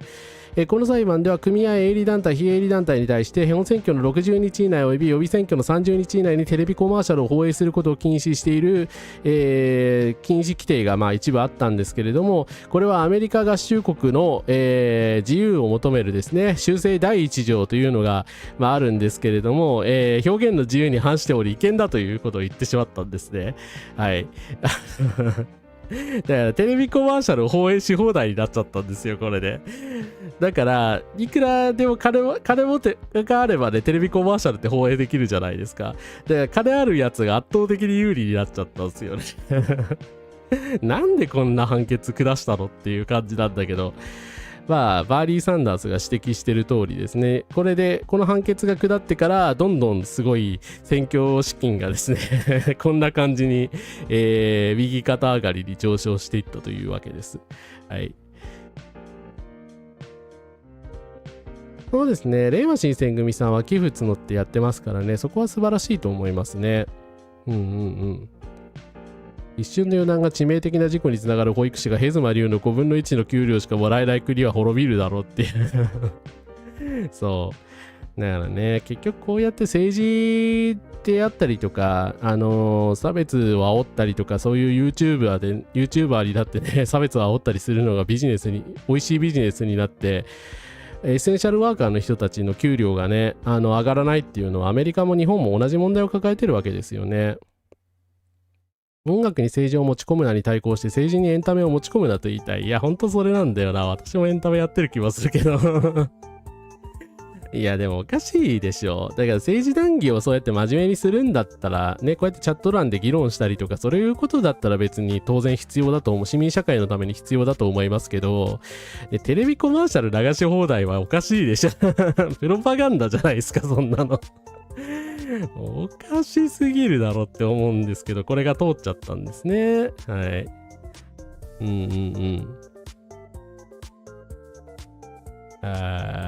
介護士の方や保育士の方よりネットでもばらまく人の金もらえるのは本当に是正しなきゃいけないですよね。はい。そう、この政策のどこが急進左派なんだよって感じですよね。社民主義、単なるまともな社民主義政策をやろうと言ってるだけでしょっていうね。だから民主社会主義者なんだから、まあ、温当といえば温当だし、まあ、当然といえば当然の政策じゃないですか。基本というかね。だから億万長者の人には課金して、こういうテレビコマーシャル流し放題システムみたいなのやめましょうよ、もういい加減って。それ政治じゃないでしょっていうことを言っただけなんですけどね。とんでもないみたいなことを言う人が殺到したわけですよね。はい。そう、不当な富独占してるだけですからね。クオモって今回共和党の支援を受けたんですか？共和党の支援を受けたわけじゃないです。一応誤解しないように言っておきますけど、クオモもともと民主党なんで、民主党予備選で6月にマムダニに敗れたんですよ。で、引退すんのかと思ったじゃないですか、みんな。で、引退すると私も思ってたんだけど、引退しなかったんですよ。斉藤元彦かって感じなんだけど、そこは、なんかみっともなくも無所属で出てきて、その大企業とか、そのクオモさんの、まあ、支援をしてきた人たちの、お金持ちの人たちの支援を受けて、まあ、30ミリオンダラーですかの、莫大な選挙資金をバックに、マムダニさんを倒そうとしたわけですね。まあ失敗しましたけど。はい。で、最後に、そのトランプが、クオモに入れろって言ったんですけど、まあそれは逆効果だったというのが、まあ割と言われております。はい。だからもともとね、支持層が反発し合ってるから、かえってやっぱり共和党の人たちとか、トランプの人たちがクオモを支持したのは反感を買いましたよね。まあ、クオモはね、斉藤元彦じゃないんで、負けた時は潔く、私は負けましたと、申し訳ありませんでしたっていうようなことを言って、去ったようです。はい。大富豪が逃げるみたいなことを言う人いるけど、逆に大富豪を逃がさないようにすりゃいいのではっていう。っていうか、ニューヨークでビジネスしたい人たちなんだから、基本逃げないですよ。よっぽどのことしない限りは逃げない。まあもちろんね、それでも逃げたい人は逃げるでしょうけど、はい。まあ、メタリに変わったぐらいで逃げないと思いますよ。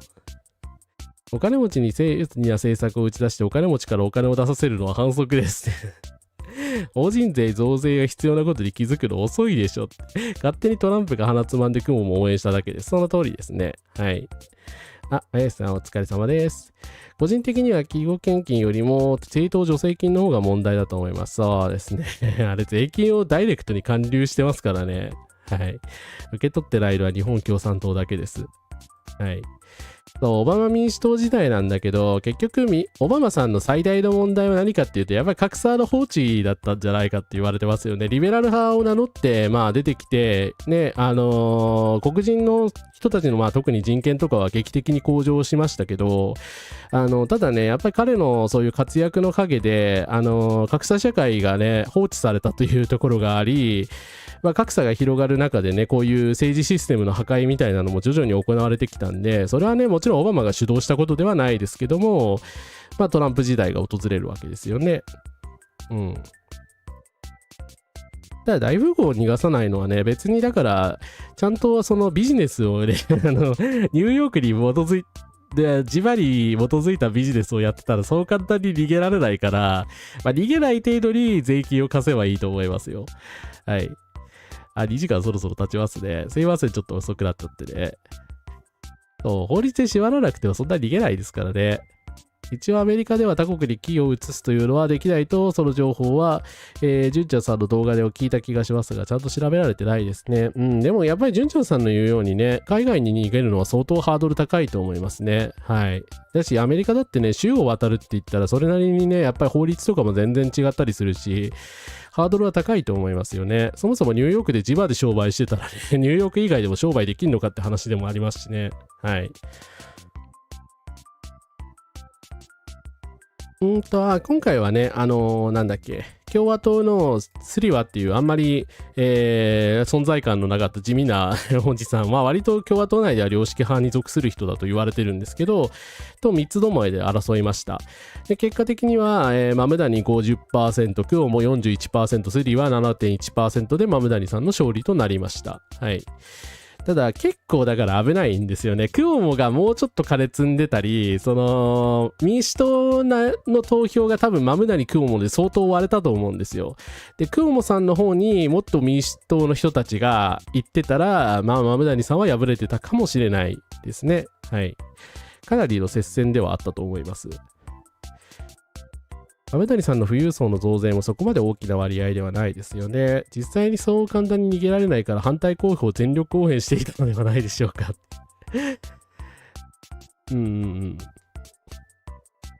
あ、ちょっとおじいとろわせてください。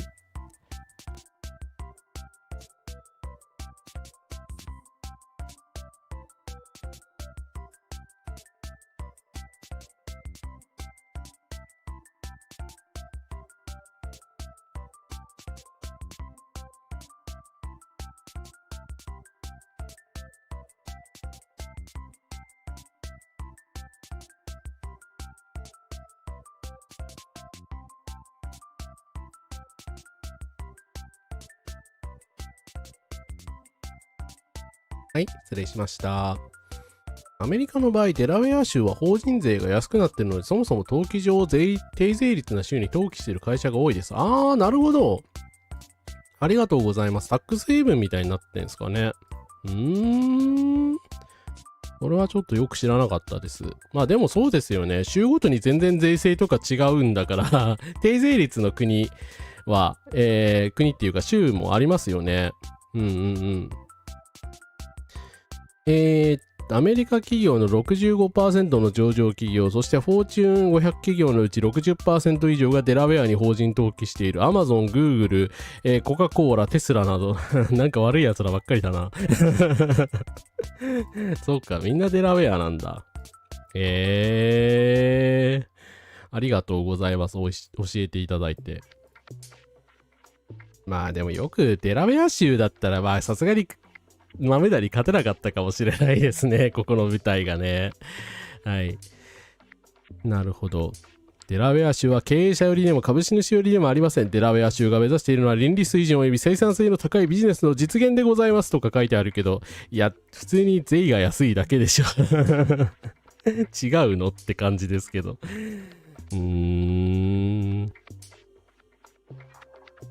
そう、投資会社なんかはね、国外のタックスヘイブンも使えますもんね。マムダニ全体の半分獲得してんのはそれでもすごいですよね。いや、すごいですよね。でもこういう状況で、だから大企業天国アメリカみたいなところにいて、この表ですからね、やっぱりでかいですよね。はい。それだけ草のね、民主主義のね、活動がやっぱり実を結んだというところではあると思います。で、さっきのタイガーシャークさんのノートですけど、なんだろう。やっぱり基本的に、マムダニさんの活動って SNS での空中戦みたいなのがすごい目立ったから、そこら辺がね、やっぱり注目されてて、まあ SNS でね、うまいことやったポピュリスト的な人なんではないかみたいな評価が結構多いんですけど、そういうことでは全然ないんですよね。基本どっかに書いてあったような気がするな。ニューヨーク州に住んでるその地場の人たちに語りかけて、まあ有権者登録させたり、要は電話かけとかね、そういうもう本当に露骨というか地道な、市民活動ですよねをやってもらって、まあそれで勝ったんですよね、流れとしては。だから本当に草の根的な戦略で勝っているので、はい。だから今後もね、民主党で左派の人たちが勝つには、やっぱりこういうね、地道な活動プラス、そういった SNS でのアピールみたいなのプラス、例えばイスラエルのようなですね、左派側から、批判の多いですね、問題に関して、革新派であるっていうところを明確に打ち出すみたいな、そういういろんな動きが必要なのかなと思います。ただそれであっても、やっぱり金がないと人を雇ったりとかそもそもできないので、はい。そもそも根本的にね、クオモ陣営との金の差がこれ以上広がっていたら、勝てなかったというところは言われてますよね。はい。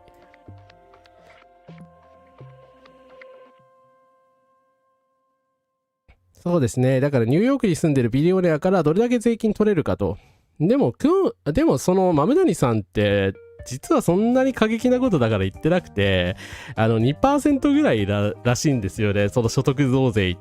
要はビリオネアさんの人向けに、要は所得の多い人たちに増税するぞみたいなことを言ってるんですけど、増税みたいなことを言って嫌がってる人がねたくさん出てるんですけどね、2% ですかって大した額じゃないやんっていう。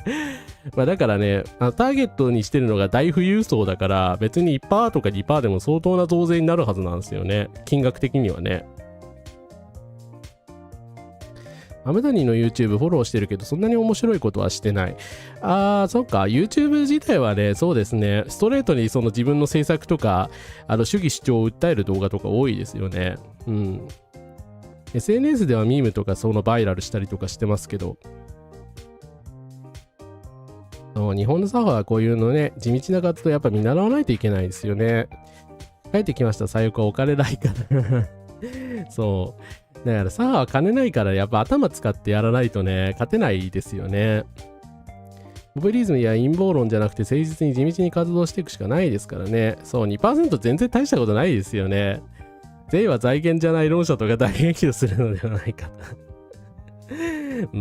どうなんだろうな。さすがにニューヨークシティでそんなこと言ってる人いないと思うけどな。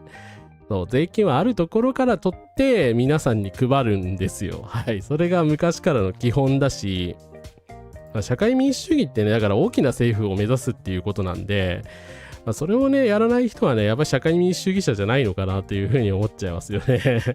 はい。そう、ないところからはね、いくら絞り取ろうとしても税金は取れないので、はい。ですね。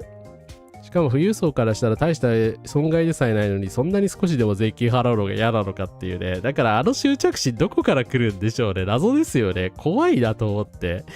一層だからなんでしょうね、少しは金払ってね、ニューヨークに私は貢献するんだって偉そうな顔すればいいじゃないですか。そしたらマムダニさんにだって喜ばれるしね。逆にマムダニにお金を渡してなんか操ろうとしてる人たちもろくでもない人たちもいるみたい、すでに出てきてるみたいですけど、でもそういう目的でないんだったらね、別に寄付とかしたっていいと思うんですけどね。税金還元されるし、あとみんな仕事で忙しいというのもありますね。自民や維新参政党を持ち上げる切り抜きやってる人とか普段何やってんでしょうね。何やってる人たちなんでしょうね。あんなに時間あるの羨ましいなという気がしますけど。ど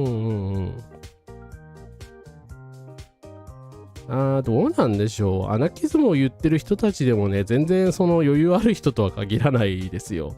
高島凛先生とかはね、アナキストですけど、結構ギリギリで生活してますということはおっしゃってた気がします。最近ポリタス TV に出てますよね。地元愛があるお金持ちならば喜んで税金払いませんかね。そう。だから地元愛全くないですよね。そういう人たちって。結局自分のことしか考えてないじゃないですか。金持ちほど金に細かいっていうか、金に細かいほど金持ちになれたのかどっちなんでしょうね。ただちょっと最後にごめんなさい。なんか紹介するあれがなくなったので、最後にちょっと晒しますけどね。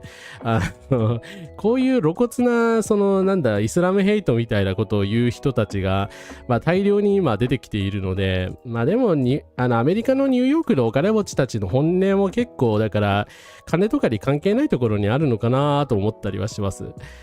ニューヨークでイスラム教徒の首長が誕生したことで左翼さんが民主主義の勝利、日本でもイスラムの総理が誕生すればいいのにとか言ってるけど、本気ですか？こんなこと言ってる人いないと思うけど。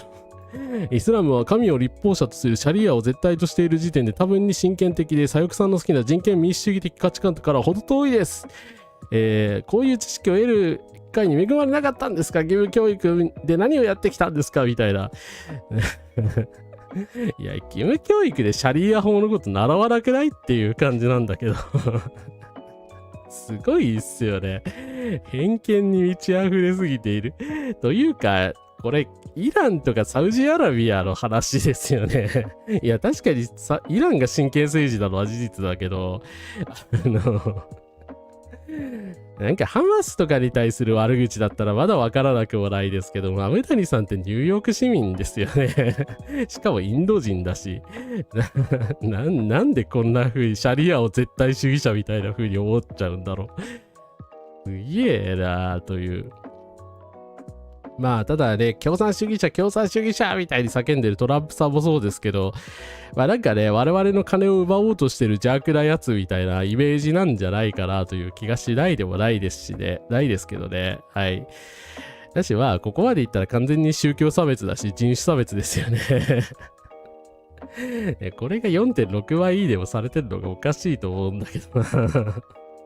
誰がいいねしてるんだろう、こういうツイートって。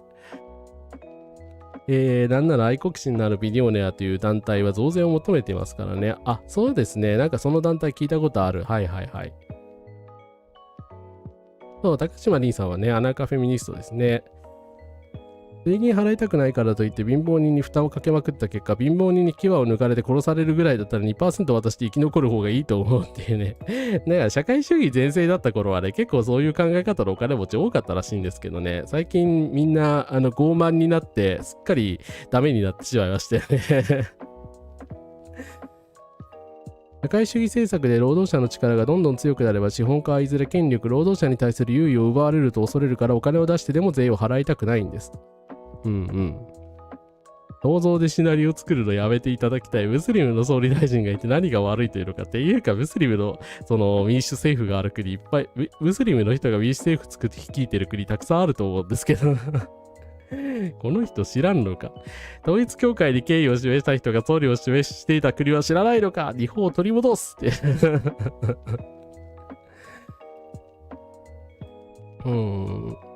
世俗的イスラームとイスラーム原理主義の違いを学んでいただきたい。マルコム X の体育埋葬もムスリムだろっていうですね。いやー、ほんとただの、ここまで来るとただのイスラムフォビアだよね。なんでこうなんでしょうね。どこからこの偏見を仕入れてきたんでしょう。逆に義務教育じゃなくて、その SNS でどういう見方をものの見方をしてたらこういう考えに至ったんですかって聞いてみたいですよね。多分教えてくれないと思うけど。あなたはレイシストですって伝わるでしょう。宗教の経典に書かれていることをどれぐらい実現するのかというですね。まあそれはね、そのイスラム主義でもちろん成り立ってる国はたくさんありますけど、そのなんて言うんだろう。それがなんだ反民主主義かっていうと必ずしもそうではないですからね。はい。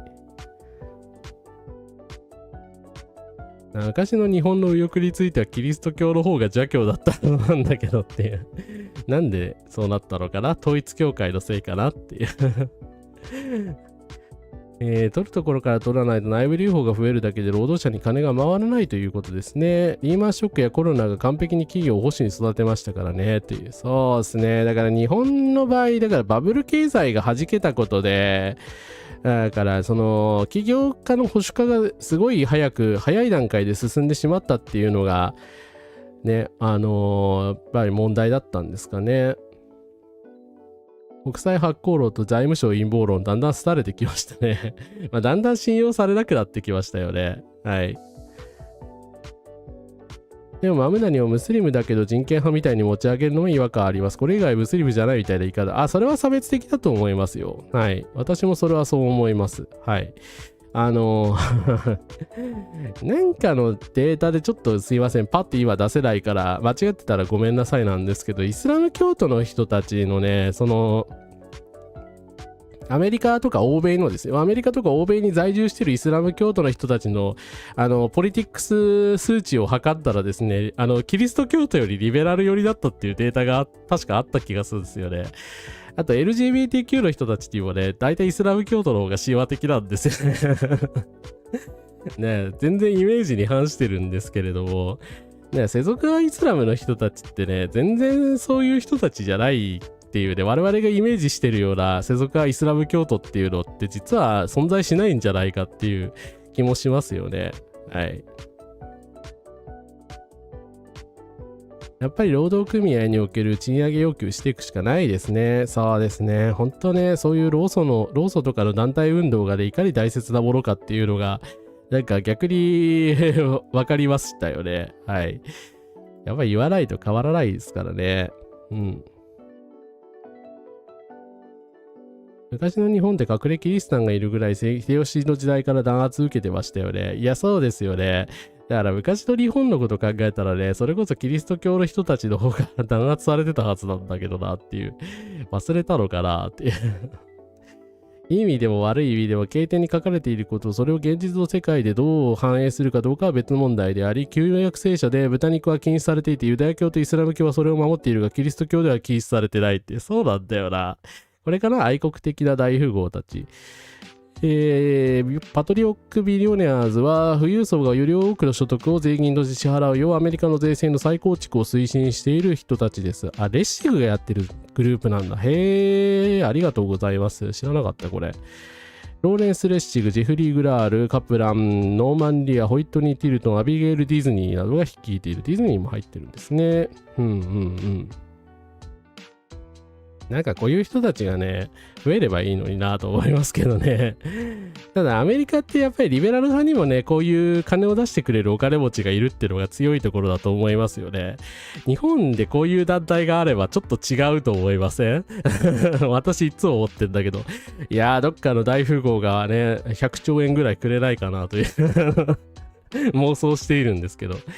いや、そしたらなんか動画とかさ、私作るの苦手だから人に依頼してさ、ガンガン流すんだけどな、ショート動画とか。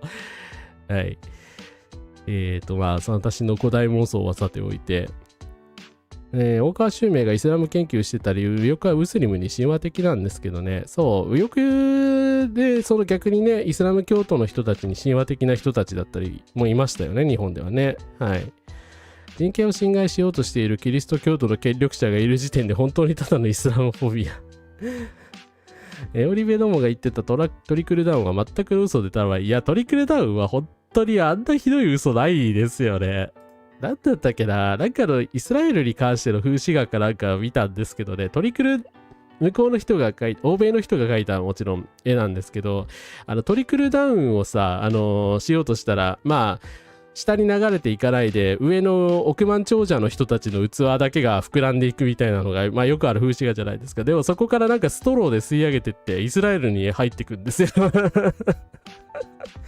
なんか、APAC はこういうシステムであるみたいな、注意が気がついてたような気がしますけど、でもアメリカの市民からしたら、APAC ってわけがわからんっていうか、自分たちイスラエル支持してない、別にしてないのに、自分たちの税金が勝手にね、イスラエルの、軍事費のね、とかに注がれてるわけですからね、それは面白くないよなと思いますよね。はい。まあ、その辺がバレたっていうのはね、イスラエルにとっては非常に、よろしくないことだったんじゃないかなと思います。仏教で食事についての禁止事項って葬式の後の成人脳裏ですかね。うん。トリクルダウンなんて起こらず、金持ちはひたすら金を抱え込みました。メタルギアの愛国者たちみたいなネーミングだって。そう。だからね、溜め込んだ富を手放すわけないんですよね。手放すわけないし、もし、溜め込んだ金持ちが、吸い取るとしたらですね、APAC みたいな組織しかないんですよ。それは最悪だろって思いますよね。ウォーキングインソックスさん、コンカラスです。フィフィのことですかね。前澤みたいな金配りをするふりをする富豪ぐらいしかいないですからねっていうですね。はい。だからね、なんか日本ももうちょっとなんか特殊化みたいな人たちがね、いればいいのになって、左派にお金を出してくれる人たちがいればいいのになって。あ、これなんか、APAC じゃねえ、APAC バージョンじゃなくて統一協会バージョンで作ってる人がいた。まあ、あんまりね、統一協会をつぼつぼ言うのって差別につながりかねないと思ってるんで、私は微妙だなとは思いつつもですね、紹介するとこれ、アベノミクスの実像。まあ、大体これなんですよ。トリクルダウンを風刺があって、大企業、投資家、中小企業、庶民。実態は大企業、投資家、中小企業、庶民、大企業、投資家、中小企業、庶民と、まあ、大企業、投資家が超えていくだけで、トリクルダウンなんで起きないじゃないかっていう風刺画がこれ元ネタなんですけど、この人これ改造してですね、壺に入っている。まあでも統一教会に自民党がつながってるみたいなのってこういう話ですよね。はい。まあそりゃそうやらっていうですね。これを APAC バージョンにした人がアメリカにいました。はい。そう、全くこぼれない絵ってやつですね。トリクルダウンとは何だったのかという。大体アベノミクスってこれですからね。金持ちだけが超えて、我々はどんどん負担が大きくなっていくというですね。もう今にも割れそうになっているのが今の庶民なんですよ。マガ福音派をどうにかするのが第一だと。うん。だからな、トランプの強硬な支持者とかクリスチャンシオニストを構成してる人たちをね、なんとか切り崩す手段が欲しいですよね。やっぱりトランプ今 40% ぐらいそれでも支持率あるじゃないですか。なんでやつを 40% を支持してんだって思っちゃいますけど、まあ、高市早苗さんのね、強硬支持派みたいな感じですよね。だから彼らを崩すのってなかなか容易じゃないと思うので、でもトリクルダウンで得してる人たちだとあんまり思えないんだけどな。はい。そう、ストローでイスラエルとかね、統一教会に座れるわけですよ。確かね、ネギとかニラとかも精進料理を避けなきゃいけない。そうですね。だから仏教の戒律とかも基本的に、だから、ウサギ取っちゃいけないからね、あいつらは鳥ということにしたみたいな逸話がありますけれども、肉とか禁止されますからね。これは草、そっちに流れるのかやって、こぼれないで別のところに流れていくっていうですね。はい。大砲記念。鶴子俺母様が捕まった時にメルカリだかヤフオクだかに統一教会の壺が逮捕記念として売りに出されていた。それはあれですね、統一教会関連グッズで得した珍しい人ですね。はい。まあ統一教会関係者はみんな捕まればいいと私は思ってますが。はい。仏教の精進料理ってベジタリアン以上に厳しいところがあるって。そうですよね。だから厳格に守ってる人たちは本当ね、ニラとか玉ねぎとか、いろんなものダメじゃないですか。そう、殺生も飲酒も禁止だし、葬儀とか実際の運用ではね、でも全然徹底してないですよね。はい。そう、うさぎを取り扱いしてね、なんとか食えるようにしたりとか、当時のからの生臭坊主の人たちはいたんだなという気がしますけど。でも統一教会は生臭坊主とかそういうレベルの問題じゃないからな。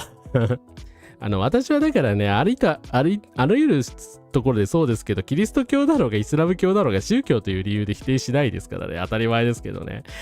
この人たちは反社会的団体だから否定しているのであって、だから、我々がもらえない富をね、勝手に横からかすめ取っていくみたいな動きがありえないでしょっていう話ですよね。はい。なのでね、APAC も統一教会もさっさと解散してほしいなという気持ちしかないんですけどね。まあでもしばらくは無理なんだろうな。はい。まあただですね、こんな感じでだから民主党内でもね、かなりその APAC をめぐって争いが激しくなっているので、まあ今ブルーウェーブが来ていると言われていて、中間選挙はこのままいけば大勝する可能性が出てきますけども、そうやって得た議席をですね、こういう感じでなんか中道派の人と左派の人たちが争うみたいな感じになってしまうと、まあちょっと先行きが不透明になってもきてますよね。うん。空飛ぶウサギという先天性全盲の方の書いた詩もありましたね。うんうん。この図式は的を得てないです。投資家大企業が統一協会とつながってるわけではない。ああ、なるほど。そこはそうですね。すいません。これはなんか、極端化したね、風刺画だから、直接つながってるわけではないですからね。すいません。そこはその通りですね。はい。なんだろう。あくまでも自民党を通じた間接的なつながりですからね。仏教の精進論理と起源たどると、初期仏教でブッダは出家者が、自分で肉や魚取って食べるのは良くないけど、高鉢とか寄付で、肉や魚もらうときに別にいいって感じだったのが、中国に伝わって仏教にはまった、武帝が僧侶の肉食禁止令を出した。あ、そんな流れだったんだ。寄付とかによって魚もらうときは禁止してなかったんですね。それは知らなかった。まあ、なるほどな。いろいろありますけれども、ただな、宗教によってやっぱり人を測るのはね、もうこの時代無理ですよね。なんて言うんだろう。イスラム教徒だってね、いろんな人がいるんだから、イスラム教徒になったからなんかニューヨークが大きく変わるとかそんなことないでしょっていう話ですけどね。はい。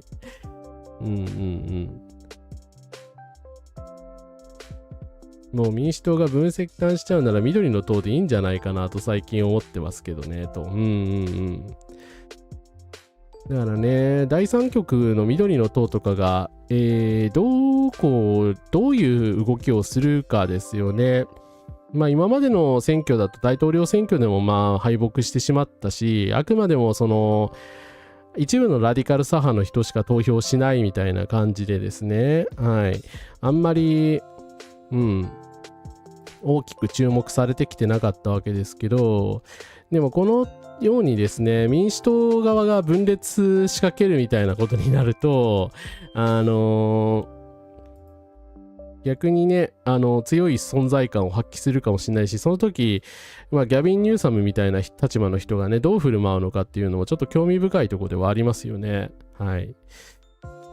まあ私としてはなんだろう、次の大統領をやっぱりどの路線で行くのかっていうところに民主党の未来はかかってんじゃないかなと、勝手に外国人として予想するんですけど、だからラディカル左派にね、近しい人たち、AOC とか、そのね、マムダニ寄りの思想の人が立つんだったら、大きく民主党全体が変わるかもしれないですけど、ギャビン・ニューサムみたいな人になってしまったら、一時はね、反トランプでまとまるかもしれないけど、与党になった瞬間になんか分裂が開始されるんじゃないかっていう気もしますよね。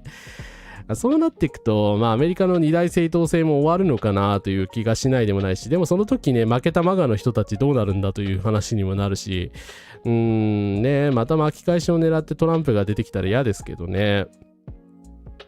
さすがにね、トランプ政治生命を次はこそは絶たれるのではないかという期待はしたいところではあるんですけれども、民主党がね、あくまで中道政党でございみたいな方向性でいくのか、それとも、マムダニのようなね、ラディカル左派に近い人たちの意見を組んで、そちらに寄っていくのか、日本の立憲民主党も心配なんだけど。はい。っていうとこですかね。何時の隣人をすべて愛せのイエス本人を今のアメリカだと多くらしい。そうなの？でも確かに共和党イズムとは合わないですよね。そう、だからね、人の宗教的実践はその人の勝手ですから、非宗教者がそれは口出すことではないですよね。それは差別につながるので、本当良くないとは思います。だからマルクスのね、言い方もやっぱちょっと間違えると、そう、誤解を招くからね、そこは良くないですよね。日本と肉食の歴史に関する本を読んだんだけど、神道は自然信仰が起源だから肉食禁止とかなかったけど、仏教の影響で石膏が意味極まれるようになって、しかし生きていく上では殺生と、殺生か、ごめんなさい。死を避けることが難しいので、やはり不可食先民となる人たちが作り出されていったと。そうでしょうね。だからブラック差別の問題とかと密接につながってますからね。しかし彼らの考えではそうなることしか考えられないので、現実そうはなりませんよを見せつけるしかないですね。英国は悪い意味で二大政党終わりかけてますよねいやでもイギリス化する可能性ゼロじゃないですからね、アメリカもね。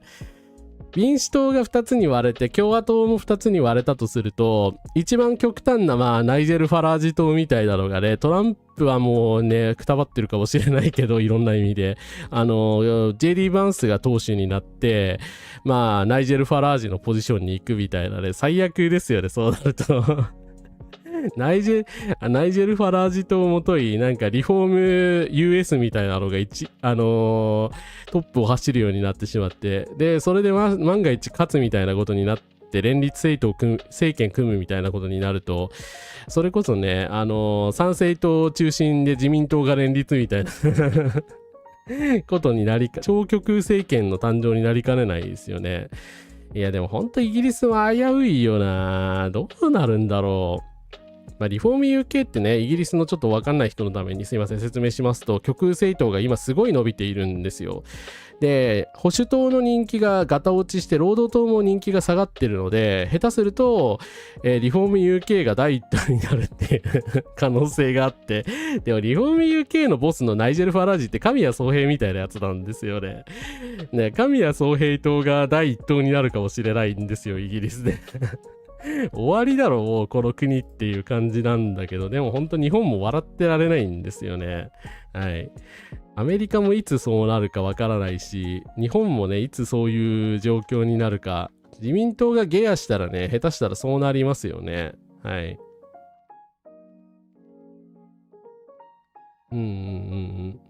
豆谷氏のようなラディカルサワーが立候補して民主党緑の党連合になったらいいなと。そうですね。それが一番いい可能性かもしれないですね。緑の党と連合してゆったり左派化していくっていうのが、なんとか分裂しないで済む道なんじゃないかなというですね気がしますけど、微妙だな。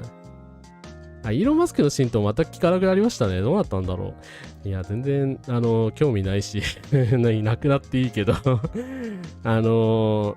彼もね、なんかアメリカの、第3党、アメリカ党を作るって言ってぶち上げたんですけど、無理じゃないですか。無理じゃないですか。リフォーム UK みたいな立場には多分なれないでしょ。だってトランプが健在なんだから、ね、普通にリフォーム UK 的な極右な人たちはね、トランプに入れるでしょうって。リフォーム UK これなんですけど、旧称ブレグジット党でございます。ブレグジットの諸悪の根源だと言われている、ナイジェル・ファラージさんという人がボスなんですけど、これがね、今支持率で第1党か第2党かみたいな感じなんですよ。でも今庶民院の議席数5しかないんですけど下手すると次の総選挙とか実施すると保守党労働党を抜いてこれが1位になってしまうかもしれない。でもナイジェル・ファラージって大体だから移民は出てけみたいなことをですね虚偽混じりで言うような人なんで、イギリスの政治がとんでもないことになるのではないかという今から懸念されています。はい。いやー JK ローリングさんもねすっかりなんかリフォーム UK の支持者でござるみたいなこと言ってもおかしくないですよね。彼女さすがにそこまで知ってないはずだけど。はい。マスクさんナチュラルにロマ差別していた。そうなのか。確かにな、そこはな19世紀の人だからな労働者弱者だと思い込んでる人たちが多いのではないでしょうか。そうですね。なんかなんて言うんでしょうね。インテリだったら金持ちみたいな。で、労働者はね、貧乏人みたいな。だから自分たちは、資本家側で勝ち組なのだみたいな風に思ってる人多そうですよね。本当はみんな労働者なんだけどな。はい。そう、スターマーにはがっかりですよね、労働党党首ですけど。イスラエルをね、擁護したんでね、がっつり擁護したりとかしたので、なんていうか、立憲民主党的な、立ち位置の方々なんですけど、今人気がすごい下がってて、要は右に寄りすぎたっていう風に批判されてるんですよね。で、左側のね、がぽっかり空いたんで、今イギリスのですね、Your Party っていうですね、新しい政党が、結構出ていまして、今まだ議席がないと思うんですけれども、もし左派側からもそうやって伸びる政党が出てきたのであれば、台風の目になる可能性はあるっていうふうに言われてます。はい。あれ、ユアパーティーねえ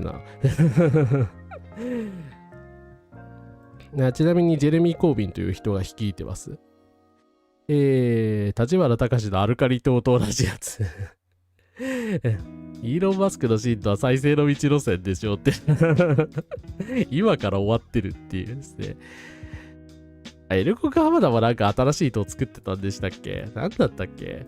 もう忘れてしまいました。はい。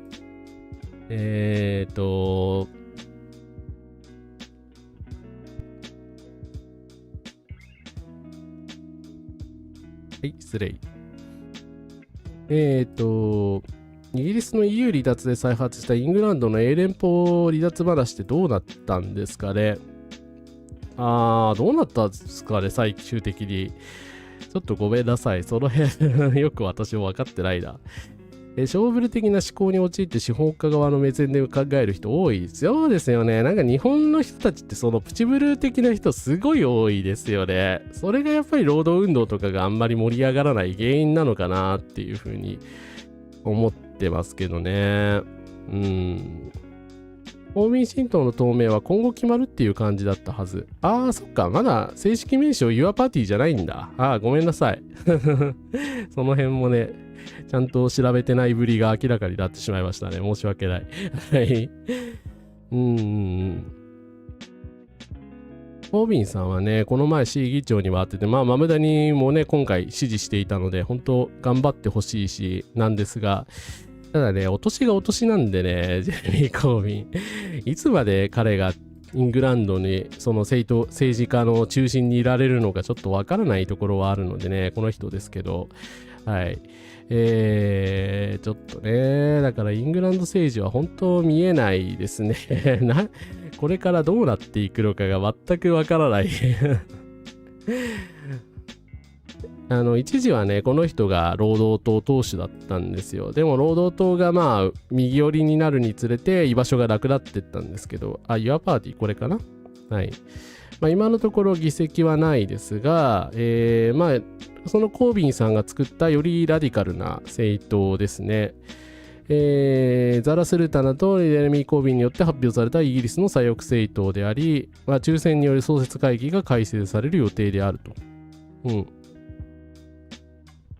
なんで、スターマーのね、反対として、UK の、リフォーム UK の対極的な位置に、今、位置しているんですけど、支持率だけはね、すごい高いので、できたばっかりで登録されたのが9月30日なんで、できたばっかりの政党なんで、期待感だけだと思うんですけど、今のところはね、支持率だけは高いので、どうなっていくのかな、この4党でっていう感じですよね。はい。AI でホワイトカラー淘汰っていうのもそんな勝負ラインの天罰のように思えない。いやでも AI はクリエイターの人たち攻撃しちゃってるからな。そこは本当なんとかしなきゃいけないと思いますね。はい。イングランドの英連邦からの離脱の動きに関しては、今のところ進展はないみたいですね。はい。英連邦自体がね、なんか、影響力が相対的に、ヨーロッパの圏内で停滞しているので、この人たちが今更 EU に帰ってきてもどうなのかという、前のような巨大な存在感はないと思うんですよね。EU に戻れるなら戻った方がいいと思いますけど。そうですね。だから日本の場合、企業が自社株買いとか今進めてるじゃないですか。私もね、なんか言われたんですけど、断りましたけど、買えるかそんな金ねえわって思いましたけど、なんか自分の会社の株買えなみたいなことを言ってくる人たちがすごい増えたなと思って。で自社株買いってさ、それはその労働者が自分の会社の株買ったのは自由ですけれども会社となんか一蓮托生にさせられたり、経営者目線みたいなのを強要されてる感じがちょっと私は良くないんじゃないかなと思いますけどね。はい。N 国浜田の新党事務所事業評価でなんとかともうなんか調べてもよくわからないでいいです。いやーでもジェレミー・コービンの後継者いるのかな。その一緒に Your Party を作った、ザーラ・スルタナさんっていう人とはね、協調してやってるみたいですけど、彼女ぐらいしかいないんじゃないかな。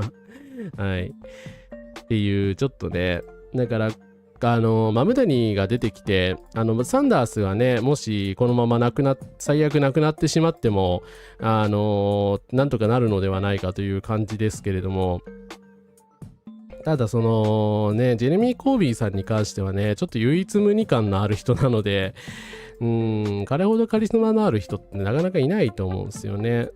左がこのザラ・スルタナさんですね。はい。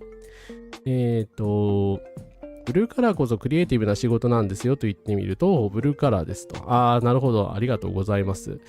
でも確かにそうですね。AI で大体できない仕事をされてますからね。ホワイトカラー色の仕事が模倣されてますからね。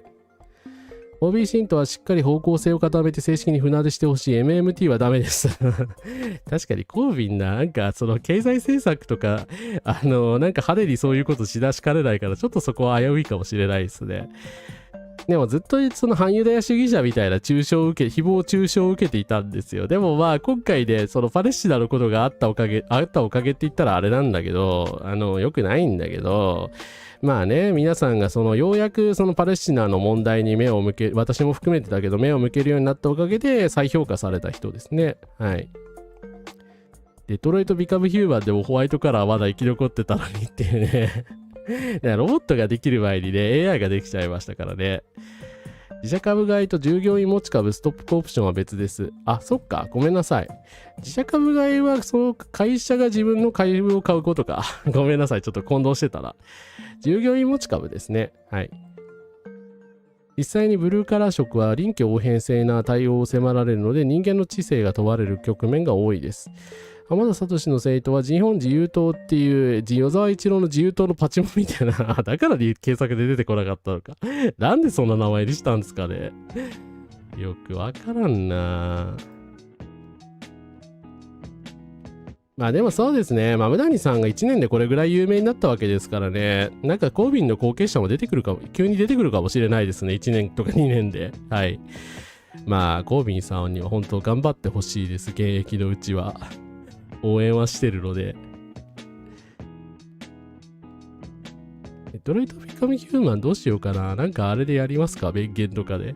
さらに言えば芸術方面も模倣は難しいと言われていたのに実際は AI が得意な分野だったんですよね。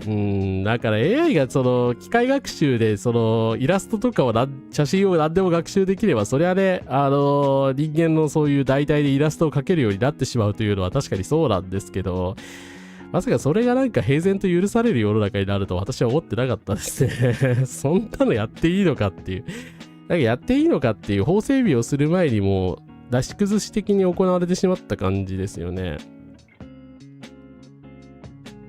広告に使われている絵は生成 AI の増えが増えててつまらないなと思ってしまいますし、っていうか厳密に言えばやっぱり全部著作権違反ですからね。文章っていうか翻訳とかは確かに私も使ってるし、ファクトチェックとかはね、グロックにやらせたりしてるから、それは人のこと言えないし、AI をね、全否定することはもはや難しくなったなという気はしますけど、ただね、AI ってあくまで検索エンジンとして使うんだったら、そのままレポートとかとして提出するわけじゃないからあれですけど、レポートとかで、新作小説とか、なんでしょう。新作小説の応募とかもね、大体 AI で書かれるようになってたりしているみたいなんですけどね、最近は。だし、もちろんイラストレーションに関してはね、誰かが、クリエイターの人が描いた絵を模倣して描いているわけですからね。そう、公式トレースマシーンなんですよね。それはまずくないかという感じですね。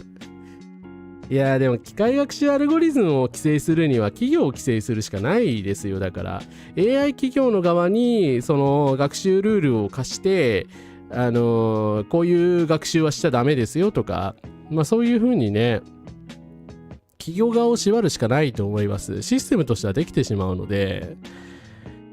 AI の恋愛チャットか何かで当たり前のように日本の半径キャラ使われてる広告見てビビった。だからなんか金になれば何でもそういうの作ってるからな、もうダメだろって思いますよね。DMMTV というサブスクで生成 AI のみで作成したドラマが登場していて、うえーという感じ。人間がちゃんと書いたのに AI で書いたと判別される問題もある。そうですね。だから人間が書いても AI 風の書き方でできるわけじゃないですか。なんか妙にツルツルした感じの。だから AI のタッチを真似すると、まあ人間が書いててもね、Photoshop で加工したらね、普通に AI っぽくできちゃいますからね。うん。作風や似た画風に関してはね、その著作権侵害とは言えないですよ。だから、AI 自体がその学習元として、イラストレーションをね、それを使っているので、それ自体が権利を侵害してるっていう可能性がありますよね。そう、データセットを開示するところから始めないとね、規制は難しいと思いますね。うん。そうね、なんか霊障系の人たち極端な AI 推進派の人多いですよね。何なんだろうあの人たちって思うけど。人間が既存の作品に影響を受けるのと AI が学習するのはどう違うのかという問題もあると思う。やっとでもまあまあ違和感あるから物語作るのはまだ難しいと思うわ。そうですね。まだなんかギリギリ技術的問題でとどまってるような感じですけれどもね。はい。ただ今後進化していったら怖いなーという気はするし、まあ私はなんか半分否定派みたいな感じなんですけどね。イラストレーションとか創作物に関してはやりすぎなので規制すべきだと思ってますけど、ただ翻訳とかに関してはね、やっぱり自動翻訳機を私もっと世の中に普及された方がいいと思ってるので、Google のまあ翻訳に関してはそれなりの性能が今出るようになっているので、はい、ああいうのがねあればね、海外の人たちと容易にコミュニケーションもっと取れるようになるから、そういうツールがね無料で配布されること自体は悪いことではないと思ってるんですけど、まあ難しいっすよね。どれも全部 AI の技術が使われてますからね。データセットの開示といえば、李方共産党の塩川議員ですね。そういえば塩川さんそんな質問されてましたね。ジェミニの方が設定が長持ちする印象です。そうなんだ。そうですね。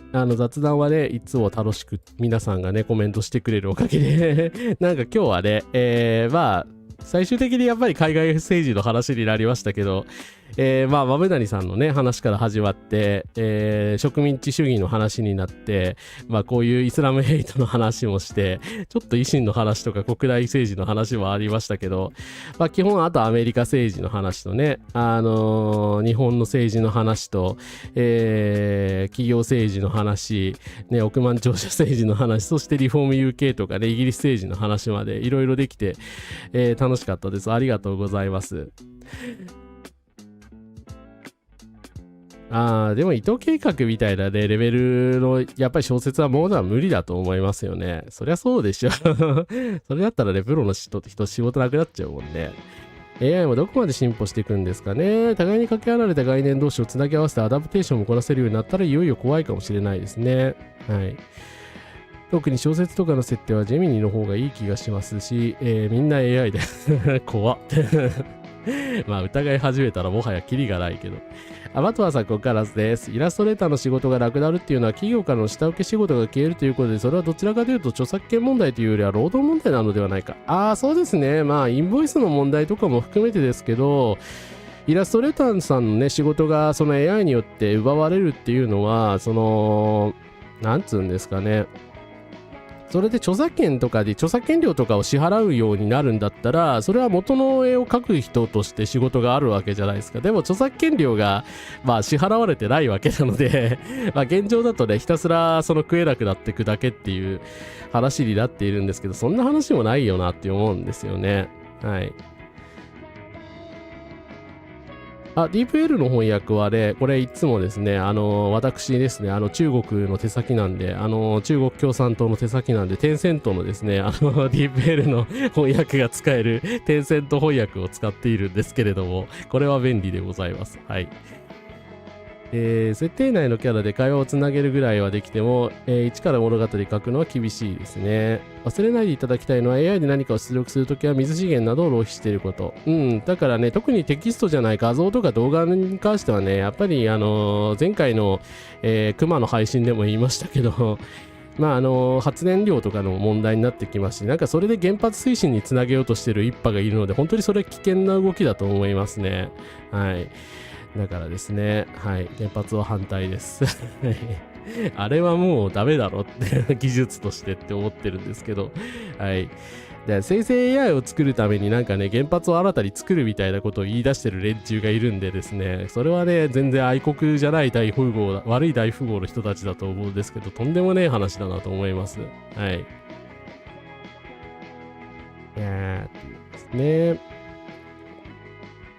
いや、結局ね、高市さんとかさ、政党でやってることって中国を利してると思いますよ、総合的に。はい。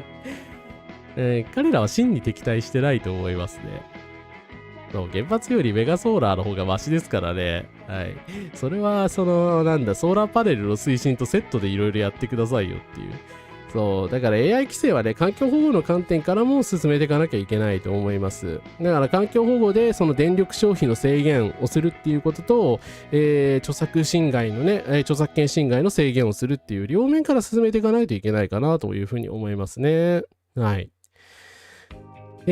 さて、ちょっと最後はですね、AI 感じになってしまいましたが、ですね、0時そろそろなりそうなんで、すいません、最初、ちょっと混乱してですね、私側の、トラブルで、場所が変わってしまったりして申し訳ございませんでした。皆様いかがでしたでしょうか。